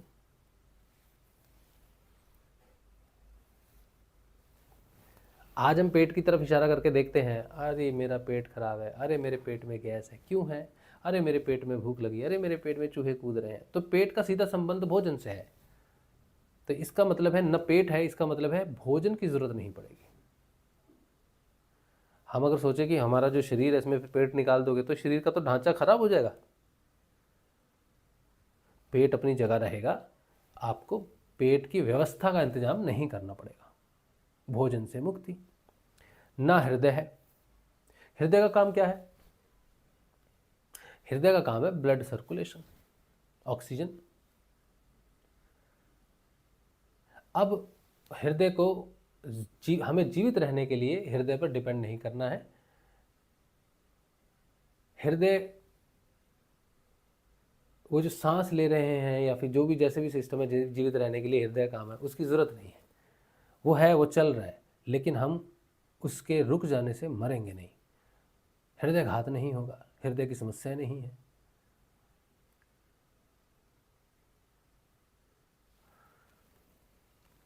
ना हृदय ना रक्त संचार, तो रक्त संचार भी नहीं है। और रक्त में बहुत सारी चीज़ें होती हैं, वासनाएं, क्रोध। जब हृदय में रक्त से ही मुक्त हो गए तो रक्त में जो क्रोध वास करता है, जो काम वासना वास करती है, ईर्ष्या, ग्लानि, ये सब चीज़ें जो हृदय से जो सॉरी खून से जो है बीमारियां जो है उससे मुक्त हो गए आप। ना फेफड़े हैं, फेफड़े सांस लेने के लिए हैं, तो आप सांस बंद करके भी आप जाओ आकाश में, ऐसी जगह जाके रह सकते हो जहाँ पर वायु नहीं है। ये सब गायब हो जाएंगे और इनकी जगह इन अंगों को प्रतिनिधित्व करने वाले ऊर्जा केंद्रों से कंपन होने लगेंगे। तो हमारे जो अंदर के जो ऊर्जा केंद्र हैं, जहाँ से प्राण ऊर्जा स्पंदित होती है, हम जीवित क्यों हैं? प्राण से संबंधित, प्राण से जीवित है। जब कोई व्यक्ति मर जाता है तो क्या उसका हार्ट फेल हो गया, ये जो भी हो गया वो तो हुआ, लेकिन जो निकल के जाता है जिसे हम मरना कहते हैं, वो है प्राण। कोई व्यक्ति को हृदय घात हुआ है, पेट में कुछ हुआ है, ये हुआ है, लेकिन वो मरता नहीं है। वो मरता इसलिए है कि उसके कारण से प्राण अपने आप को अब प्रकट नहीं कर पा रहा भौतिक रूप में। तो ये बीच के माध्यम है सारे, इनके माध्यम से हम जीवन को जी सकते हैं। इनको हटा दो तो प्राण अपने आप को भौतिक स्वरूप में नहीं ला पा रहा है।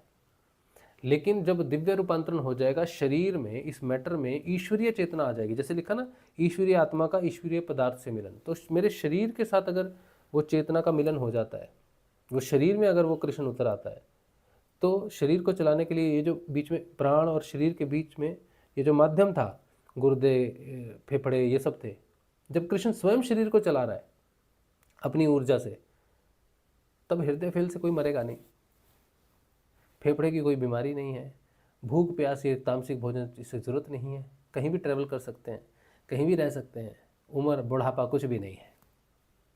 तो कहने का मतलब यह है कि हम इनसे आज़ाद हो जाएंगे, अपने शरीर के ऑर्गन से आज़ाद हो जाएंगे।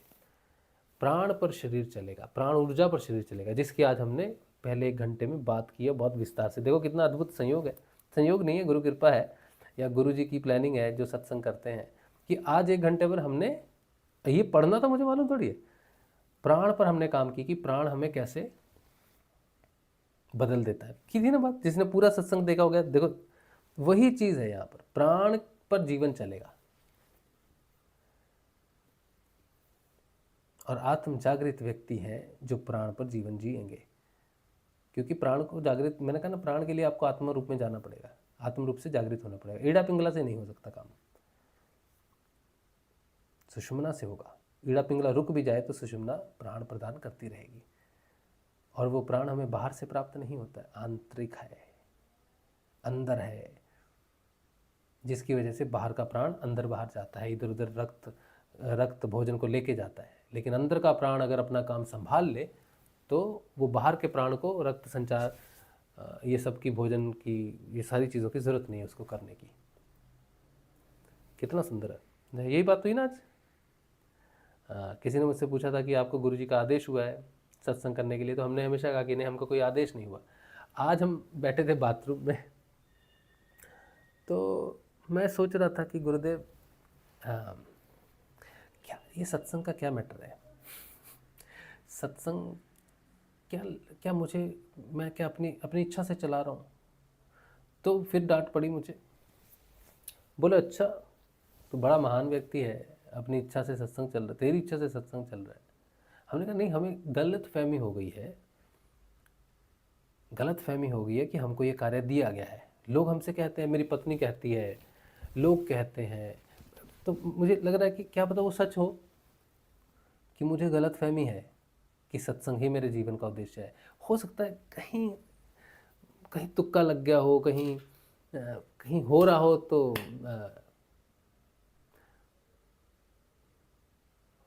कहीं कुछ हो सकता है ना, मिसकंसेप्शन हो सकता है, कोई भुलेखा हो गया मुझे, कि मैं बैठा हूँ सोच रहा हूँ कि मैं गुरुजी का कार्य कर रहा हूँ।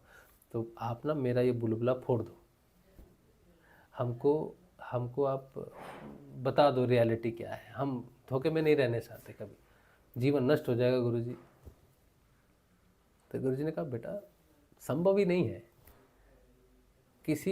कोई व्यक्ति सत्संग करे बिना गुरु की सहायता से, ये संभव ही नहीं है। एक शब्द नहीं बोल पाएगा, एक शब्द भी नहीं बोल पाएगा।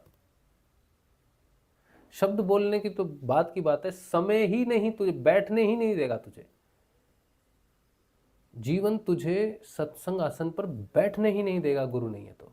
सत्संग करना तो बड़ी दूर की बात है,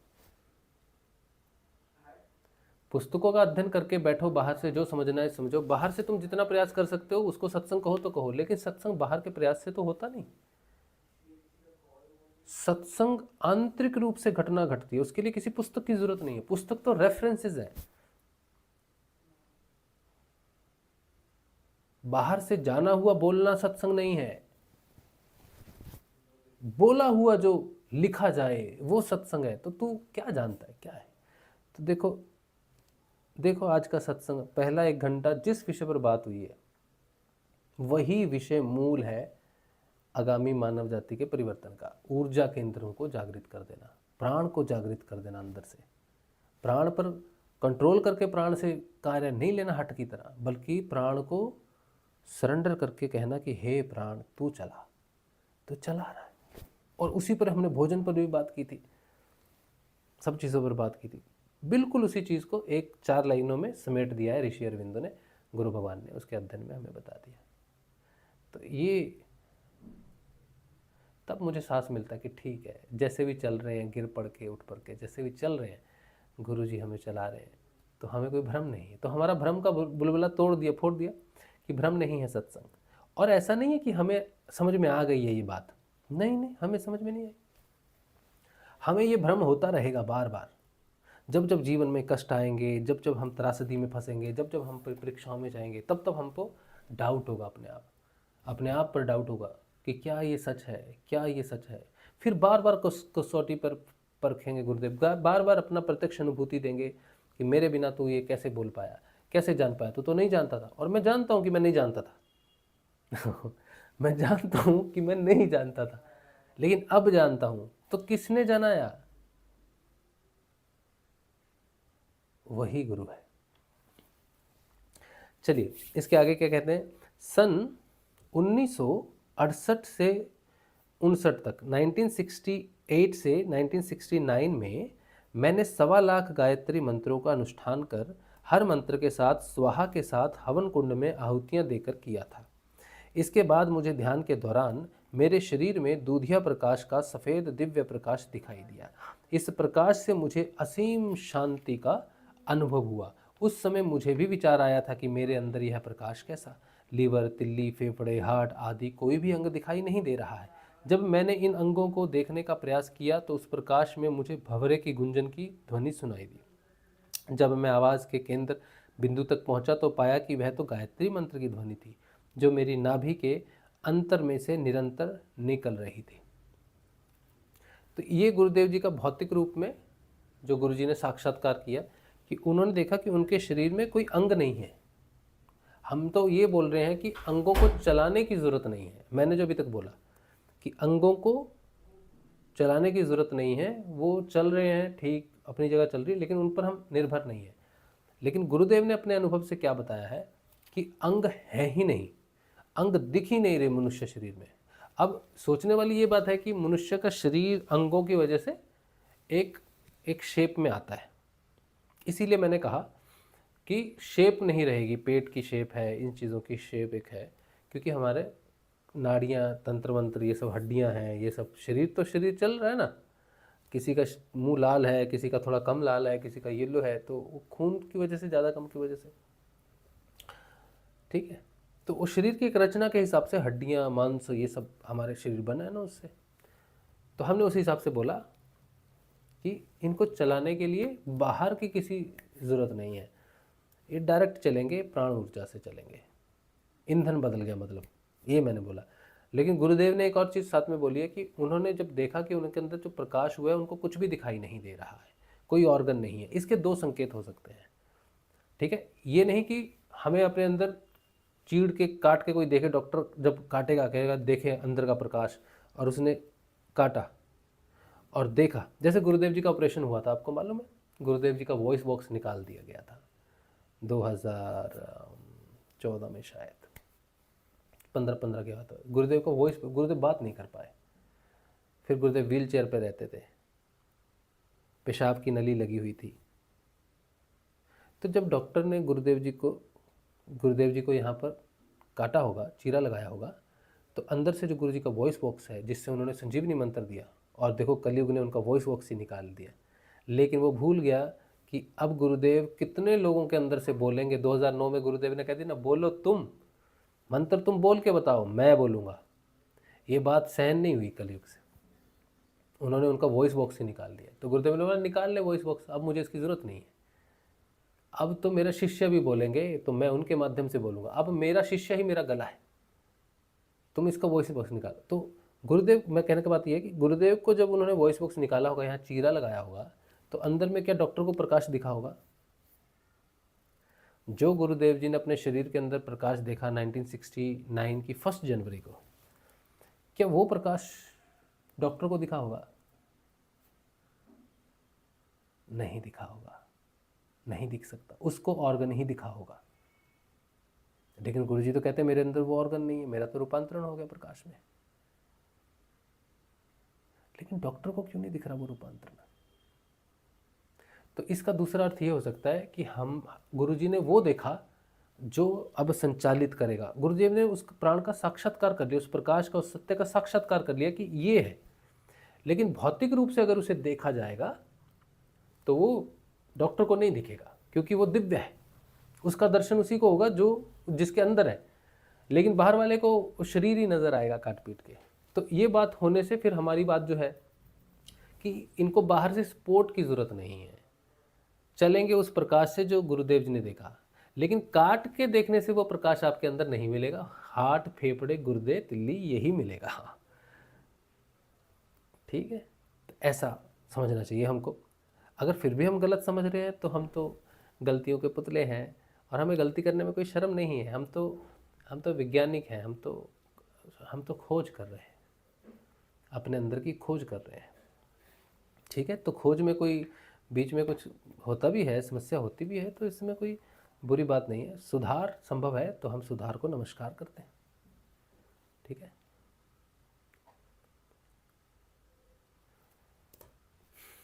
रीना पूछ रही है मरने की घटना में प्राण कोलैप्स हो जाता है क्या भाई? ये तो मुझे नहीं मालूम कि कोलैप्स तो नहीं हो सकता। प्राण के एक प्राण के 10 स्वरूप हैं। प्राण एक ही है, उसका भौतिक रूप से 10 स्वरूप है, जिसे हम अपान, व्यान, समान, उदान, है ना, वो सब 5 प्राण है। फिर 5 उप प्राण भी हैं, देवव्रत है, वो सब है ना, जिनकी वजह से आँख पलकों का झपकना, छींक का आना, उबासी का आना, है ना, ये उप प्राण है, हिचकी आना। तो और बाकी जो 5 प्राण है वो शरीर में खाने को इधर लेके जाना, लेटरिन बाथरूम का, हृदय का, ऑक्सीजन, वो सब काम में होते हैं। तो 10 प्राण है। कोलैप्स का मतलब ये समझ सकते हैं कि ये 10 के 10 प्राण वापस एक प्राण में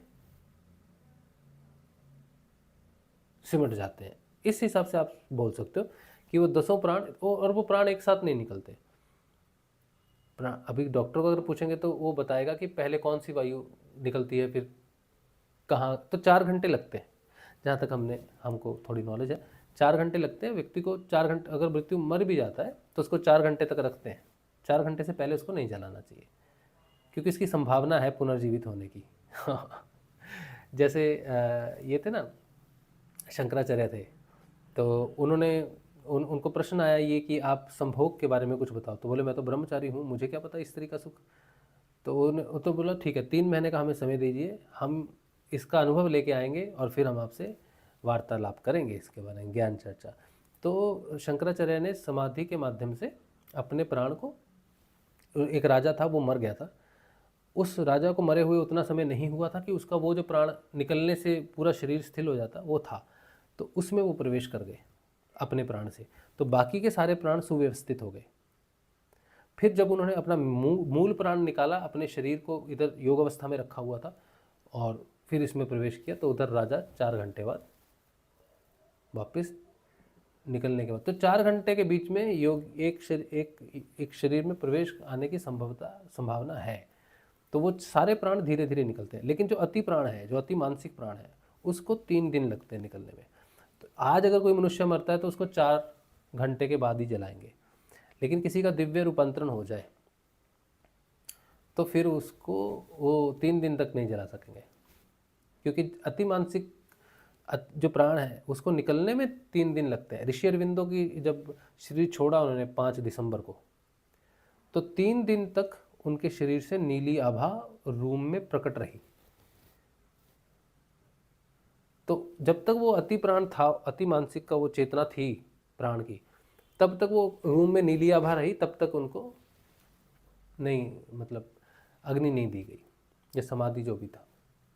जब वो प्रकाश खत्म हो गया उसके बाद ही उनके शरीर का अंतिम संस्कार हुआ। तो वो प्राण को निकलने में समय लगा, ऐसा अनुभव में आया है। श्री अरविंदो के माध्यम से पढ़ा हमने, और नॉर्मल। बाकी तो जब होगी घटना घटेगी तभी समझ में आएगा। अभी हम प्राण को जानते नहीं हैं। हम प्राण के राज्य में जाते हैं और प्राण हमें बहुत तेज गति से गुणातीत ले जाता है, जहाँ पर हम जागृत नहीं हैं। कोई हमें कहता है कि आप ध्यान में सो जाते हो, हम ध्यान में सोते नहीं हैं। हम बस ध्यान में उस क्षेत्रों में हमारी चेतना अभी प्रबल नहीं है, लेकिन सोना अलग बात है। ध्यान में सोने को तंद्रा बोलते हैं। ध्यान में जो व्यक्ति सोता है उसे तंद्रा कहते हैं, योग निद्रा भी कह सकते हैं, लेकिन ध्यान योग निद्रा से अलग है। ध्यान सोना नहीं है, लेकिन तुरीयावस्था में हम सोते हैं, हमको कुछ भी याद नहीं, मतलब कुछ भी इंद्रियों के अधीन नहीं है कुछ भी। तो वापिस जब हम इंद्रिय शरीर में आते हैं तो हमको कुछ याद नहीं है कि हम कहाँ गए हैं। इस जगत में हमारी चेतना भी है, तो उस जगत में जब चले जाते हैं तो वहाँ का कुछ भी यहाँ याद करके नहीं ला सकते। जो भी कुछ हमें हमारे थैले में दे दिया जाता है, उस थैले को खोलने के बाद पता चलता है कि ये लेके आए हैं, लेकिन क्या लेके आना है वो हम पर निर्भर नहीं करता। लेकिन हम सो जाते हैं तो ऐसे बात नहीं है। चलिए, तो श्री गीता का अनुभव ये करेंगे। आज के लिए ये पढ़ लिया। कल हम पढ़ेंगे वीर जननी का आशीर्वाद, गुरु जी क्या बोलते हैं उसके बारे में पढ़ेंगे। चलिए, तो अब करेंगे श्रीमद् भागवत का अध्ययन।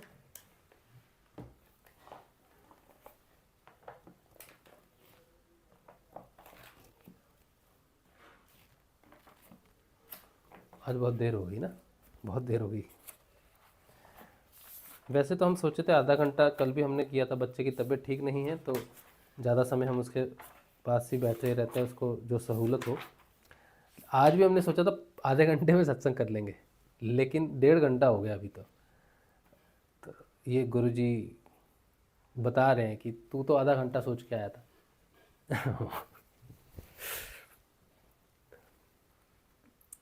चलिए, श्री सुखसुता सागर श्रीमद् भागवत नवम स्कंद, भगवान श्री गुरुदेव जी को मद्भागवत का नमस्कार। आप सबको नमस्कार। स्वयं को भी हम नमस्कार करते हैं कि हमें श्रीमद् भागवत का योग हुआ। चलिए पढ़ते हैं 11वां अध्याय, भगवान श्री राम की शेष लीलाओं का वर्णन। श्री सुखदेव जी कहते हैं, हे परीक्षित, भगवान श्री राम ने गुरु वशिष्ठ को अपना आचार्य बनाकर उत्तम सामग्रियों से युक्त यज्ञों के द्वारा अपने आप ही अपने सर्वदेव स्वरूप स्वयं प्रकाश आत्मा का यजन किया। है कितनी सुंदर बात है। कहते हैं भगवान श्री राम ने गुरु वशिष्ठ को अपना आचार्य बनाकर उत्तम सामग्रियों से युक्त यज्ञों के द्वारा अपने आप ही अपने सर्वदेव स्वरूप स्वयं प्रकाश आत्मा का यजन किया। उन्होंने होता को पूर्व दिशा, ब्रह्मा को दक्षिण, अधरवायु को पश्चिम और उद्गाता को उत्तर दिशा दे दी। उनके बीच में जितनी भूमि थी,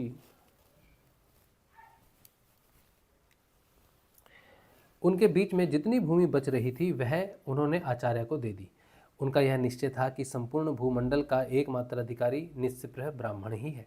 इस प्रकार सारे भूमंडल का दान करके उन्होंने अपने शरीर के वस्त्र और अलंकार ही अपने पास रखे। इसी प्रकार महारानी सीता जी के पास भी केवल मांगलिक वस्त्र और आभूषण ही बचे रहे। जब आचार्य आदि ब्राह्मणों ने देखा कि भगवान श्री राम तो ब्राह्मणों को ही अपना इष्ट देव मानते हैं, उनके हृदय में ब्राह्मणों के प्रति अनंत स्नेह है, तब उनका हृदय प्रेम से द्रवित हो गया। उन्होंने प्रसन्न होकर सारी पृथ्वी भगवान को लौटा दी और कहा, प्रभु आप सब लोगों के एकमात्र स्वामी हैं। आप तो हमारे हृदय के भीतर रहकर अपनी ज्योति से अज्ञान अंधकार का नाश कर रहे हैं। ऐसी स्थिति में भला आपने हमें क्या नहीं दे रखा है।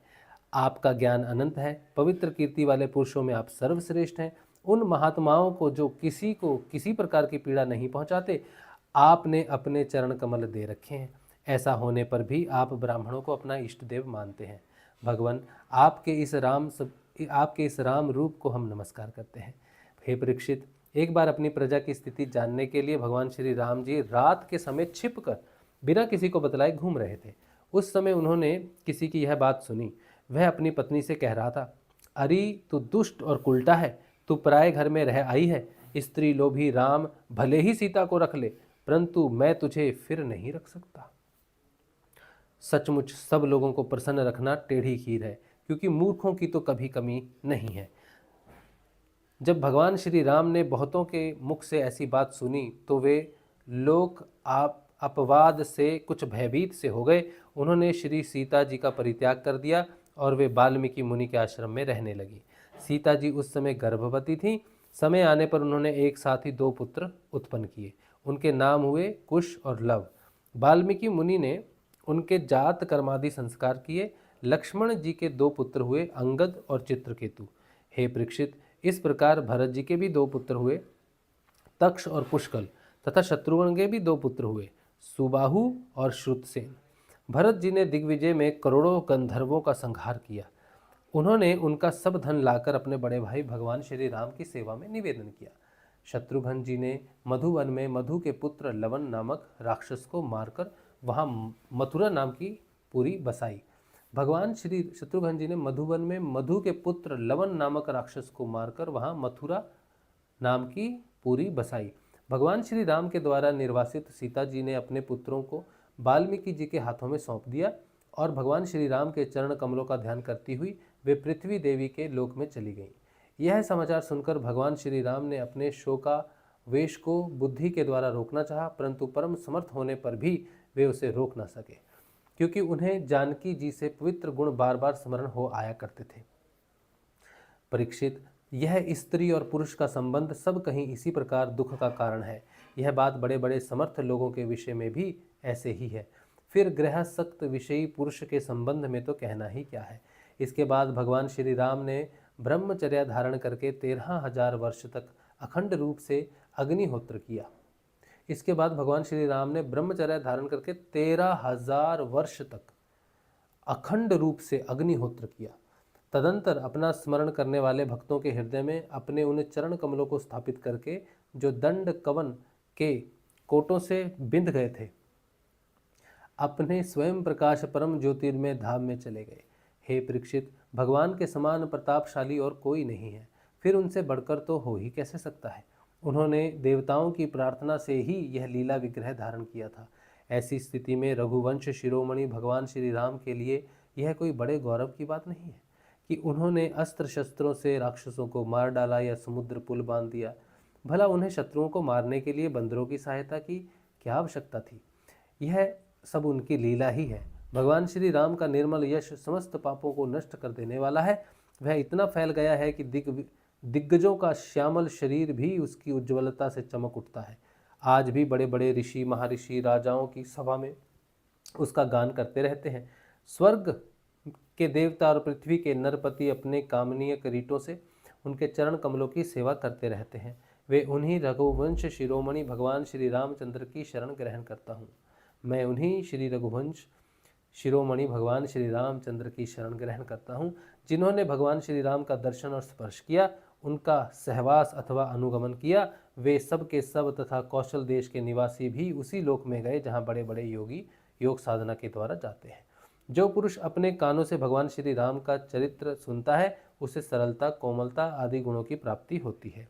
हे परीक्षित, केवल इतना ही नहीं, वह समस्त कर्म बंधनों से मुक्त हो जाता है।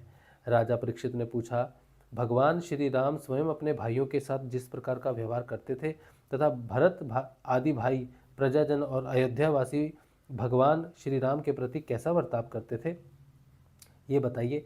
श्री सुखदेव जी कहते हैं, त्रिभुवनपति महाराज श्री राम ने राज सिंहासन स्वीकार करने के बाद अपने भाइयों को दिग्विजय की आज्ञा दी और स्वयं अपने निज जनों को दर्शन देते हुए अपने अनुचरों के साथ वे पुरी की देखरेख करने लगे। उस समय अयोध्यापुरी के मार्ग सुगंधित जल और हाथियों के मदकणों से सींचे रहते। ऐसा जान पड़ता मानो यह नगरी अपने स्वामी भगवान श्री राम को देखकर अत्यंत मतवाली हो रही है। उसके महल, फाटक, सभा भवन, बिहार और देवालय आदि में स्वर्ण के कलश रखे हुए थे और स्थान स्थान पर पताकाएं फहरा रही थी। वह डंठल समेत सुपारी, केले के खंभे और सुंदर वस्त्रों के पट्टों से सजाई हुई थी। दर्पण, वस्त्र और पुष्प मालाओं से तथा मांगलिक चित्रकारियों और बंधनवारों से सारी नगरी जगमगा रही थी। नगरवासी अपने हाथों में तरह तरह की भेंटें लेकर भगवान के पास जाते और उनसे प्रार्थना करते कि हे देव, पहले आपने ही वराह रूप से पृथ्वी का उद्धार किया था, अब आप ही इसका पालन कीजिए। हे परीक्षित, उस समय जब प्रजा को मालूम होता कि बहुत दिनों के बाद भगवान श्री राम जी इधर पधारे हैं, तब सभी स्त्री पुरुष उनके दर्शन की लालसा से घर द्वार छोड़कर दौड़ पड़ते। वे ऊंची ऊंची अटारियों पर चढ़ जाते और अतृप्त नेत्रों से कमल नयन भगवान को देखते हुए उन पर पुष्पों की वर्ष करते। इस प्रकार प्रजा का निरीक्षण करके भगवान फिर अपने महलों में आ जाते। उनके वे महल पूर्ववर्ती राजाओं के द्वारा सेवित थे। उनमें इतने बड़े बड़े सब प्रकार के खजाने थे जो कभी समाप्त नहीं होते थे। बड़ी बड़ी बहुमूल्य बहुत सी सामग्रियों से सुसज्जित थे। महलों के द्वारा तथा देहलियों मूंगे की बनी हुई थी।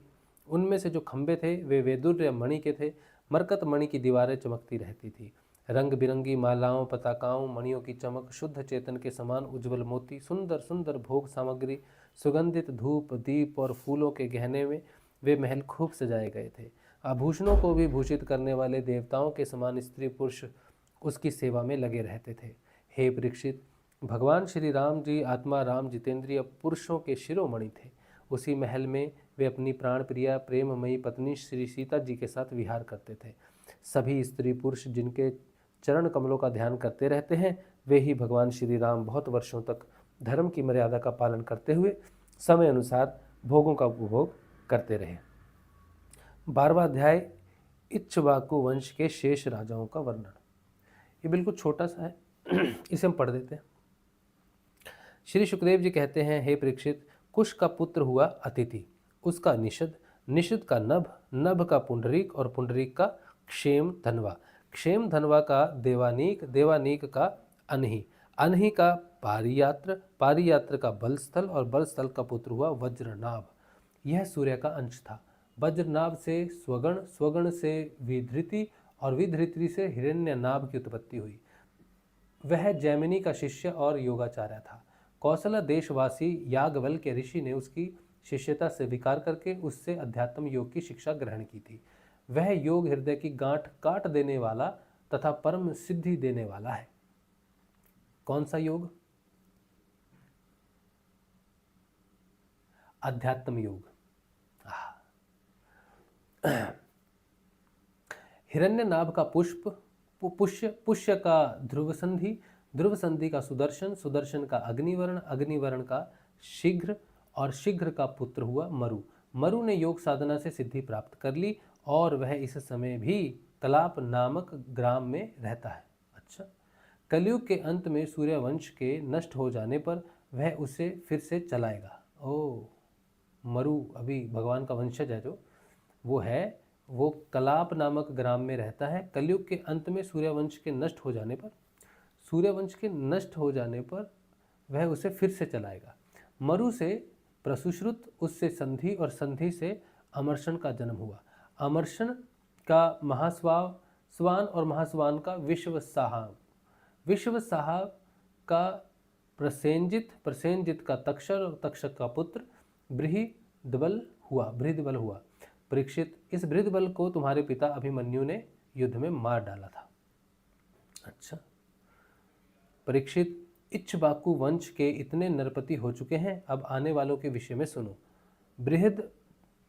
बृहद्बल का पुत्र होगा बृहद्रण, बृहद्रण का उरुक्रिय, उसका वत्सवृद्ध, वत्सवृद्ध का प्रतिव्योम, प्रतिव्योम का भानु और भानु का पुत्र होगा सेनापति दिवाक, दिवाक का पुत्र होगा सुप्रतीक, सुप्रतीक का मरुदेव, मरुदेव का सुनक्षत्र, सुनक्षत्र का पुष्कर, पुष्कर का अंतरिक्ष, अंतरिक्ष का सुतपा, सुतपा और उसका पुत्र होगा अमित्रजित, अमित्रजित से भृद्राज, भृद्राज से बरही, बरही से कृतंजय, कृतंजय से रणजय और उससे संजय होगा। संजय का शाक्य, उसका शुद्धोध और शुद्धोध का लांगल, लांगल का प्रसेंजित और प्रसेंजित का पुत्र शूद्रक होगा। शूद्रक से रणक, रणक से सूरत और सूरत से इस वंश के अंतिम राजा सुमित्र का जन्म होगा। ये सब बृहद्बल के वंशधर होंगे। इक्ष्वाकु का यह वंश सुमित्र तक ही रहेगा, क्योंकि सुमित्र के राजा होने पर कलयुग में यह वंश समाप्त हो जाएगा। तो ऊपर क्या लिखा था? कलयुग के अंत में सूर्यवंश के नष्ट हो जाने पर, कलयुग के शुरू में हो सकता है, कलयुग के शुरू में सूर्यवंश के नष्ट हो जाने पर वह उसे फिर से चलाएगा, और फिर कलयुग में जब नष्ट हो जाएगा, कलयुग में यह वंश समाप्त हो जाएगा तो सुमित्र रहेगा, तो कलयुग में समाप्त हो जाएगा। ऊपर भी लिखा था ना, कलयुग के अंत में सूर्यवंश के नष्ट हो जाने पर वह इसे फिर से चलाएगा। ओ अच्छा, यहाँ पर कलयुग में नष्ट हो जाएगा, सुमित्र के राजा होने पर कलयुग में यह वंश समाप्त हो जाएगा, उसके बाद फिर से जो चलाएगा वो है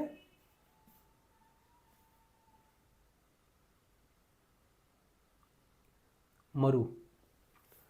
मरु फिर से चलाएगा उसको कलयुग में नष्ट होने के बाद। ये अभी हुए नहीं है, ये होंगे, बृहद्बल के बाद फिर से होंगे। मरु ऊपर बचा हुआ है। मरु किसका पुत्र था? सुदर्शन का अग्निवर्ण, अग्निवर्ण का शीघ्र, और शीघ्र का पुत्र हुआ मरु। मरु हो चुका है। मरु के बाद भी हुए पुत्र, ठीक है। उसका पुत्र का नाम था कलाप, उसके पुत्र का नाम था मरु के पुत्र का नाम प्रसुश्रुत, उससे संधि, संधि से अमरशन का, अमरशन से महास्वान, महास्वान से विश्वसाव, विश्वसाव से प्रसेनजित, प्रसेनजित का तक्षक, तक्षक का बृहद्बल, बृहद्बल तक जाएगा, ठीक है। फिर बृहद्बल से वो और बृहद्बल का पुत्र होगा, बृहद्बल का पुत्र होगा सुमित्र। सुमित्र के बाद वो वंश नष्ट हो जाएगा, लेकिन फिर से उसको रीस्टार्ट करेगा मरु, जो उसका परदाता है। फिर उससे कौन प्रकट होगा? फिर वो प्रकट होगा वो जो बताया सब।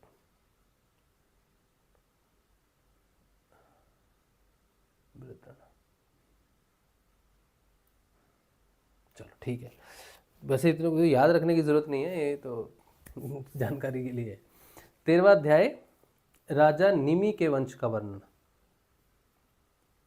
इक्ष्वाकु के पुत्र थे निमि,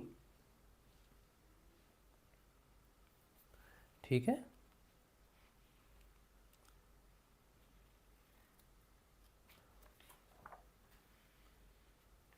पीछे में आया होगा ना, निमि इक्ष्वाकु के पुत्र।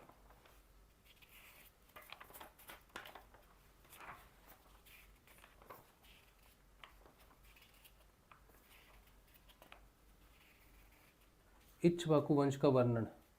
अम्बरीश के 3 पुत्र थे, विरूप, केतुमान और शंभु।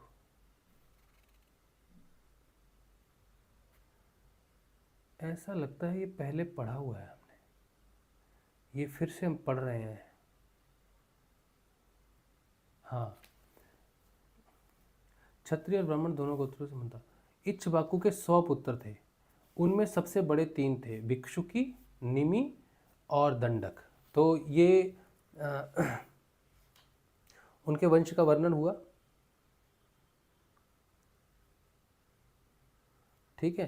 और उसी वंश से आगे बढ़े सब, उनमें से बढ़ते बढ़ते श्री राम जी आए, और अब उनके दूसरे सबसे बड़े पुत्र का वर्णन आगे आएगा इक्ष्वाकु जी के, जिसका नाम है निमि, सबसे बड़े पुत्र इक्ष्वाकु के,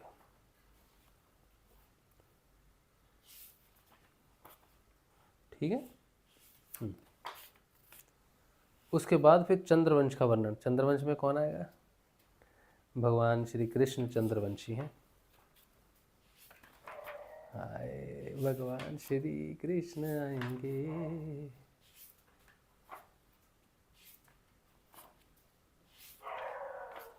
ये याति आएंगे, महाराज ये याति आएंगे। पुरु का वंश,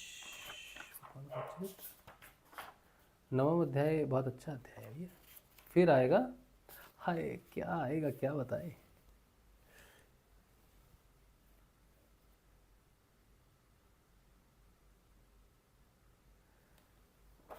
फिर आएगा 10वां अध्याय।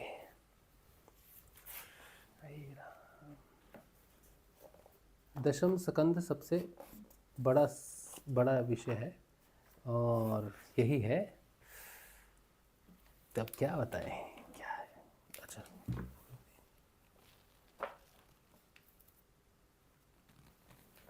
चलिए ठीक है। चलिए आज का जो सत्संग है वो भगवान श्री गुरुदेव के श्री चरणों में रखते हैं। कल मिलेंगे हम लोग कल के ध्यान में और कल के सत्संग में। जय श्री गुरुदेव, जय श्री गुरुदेव।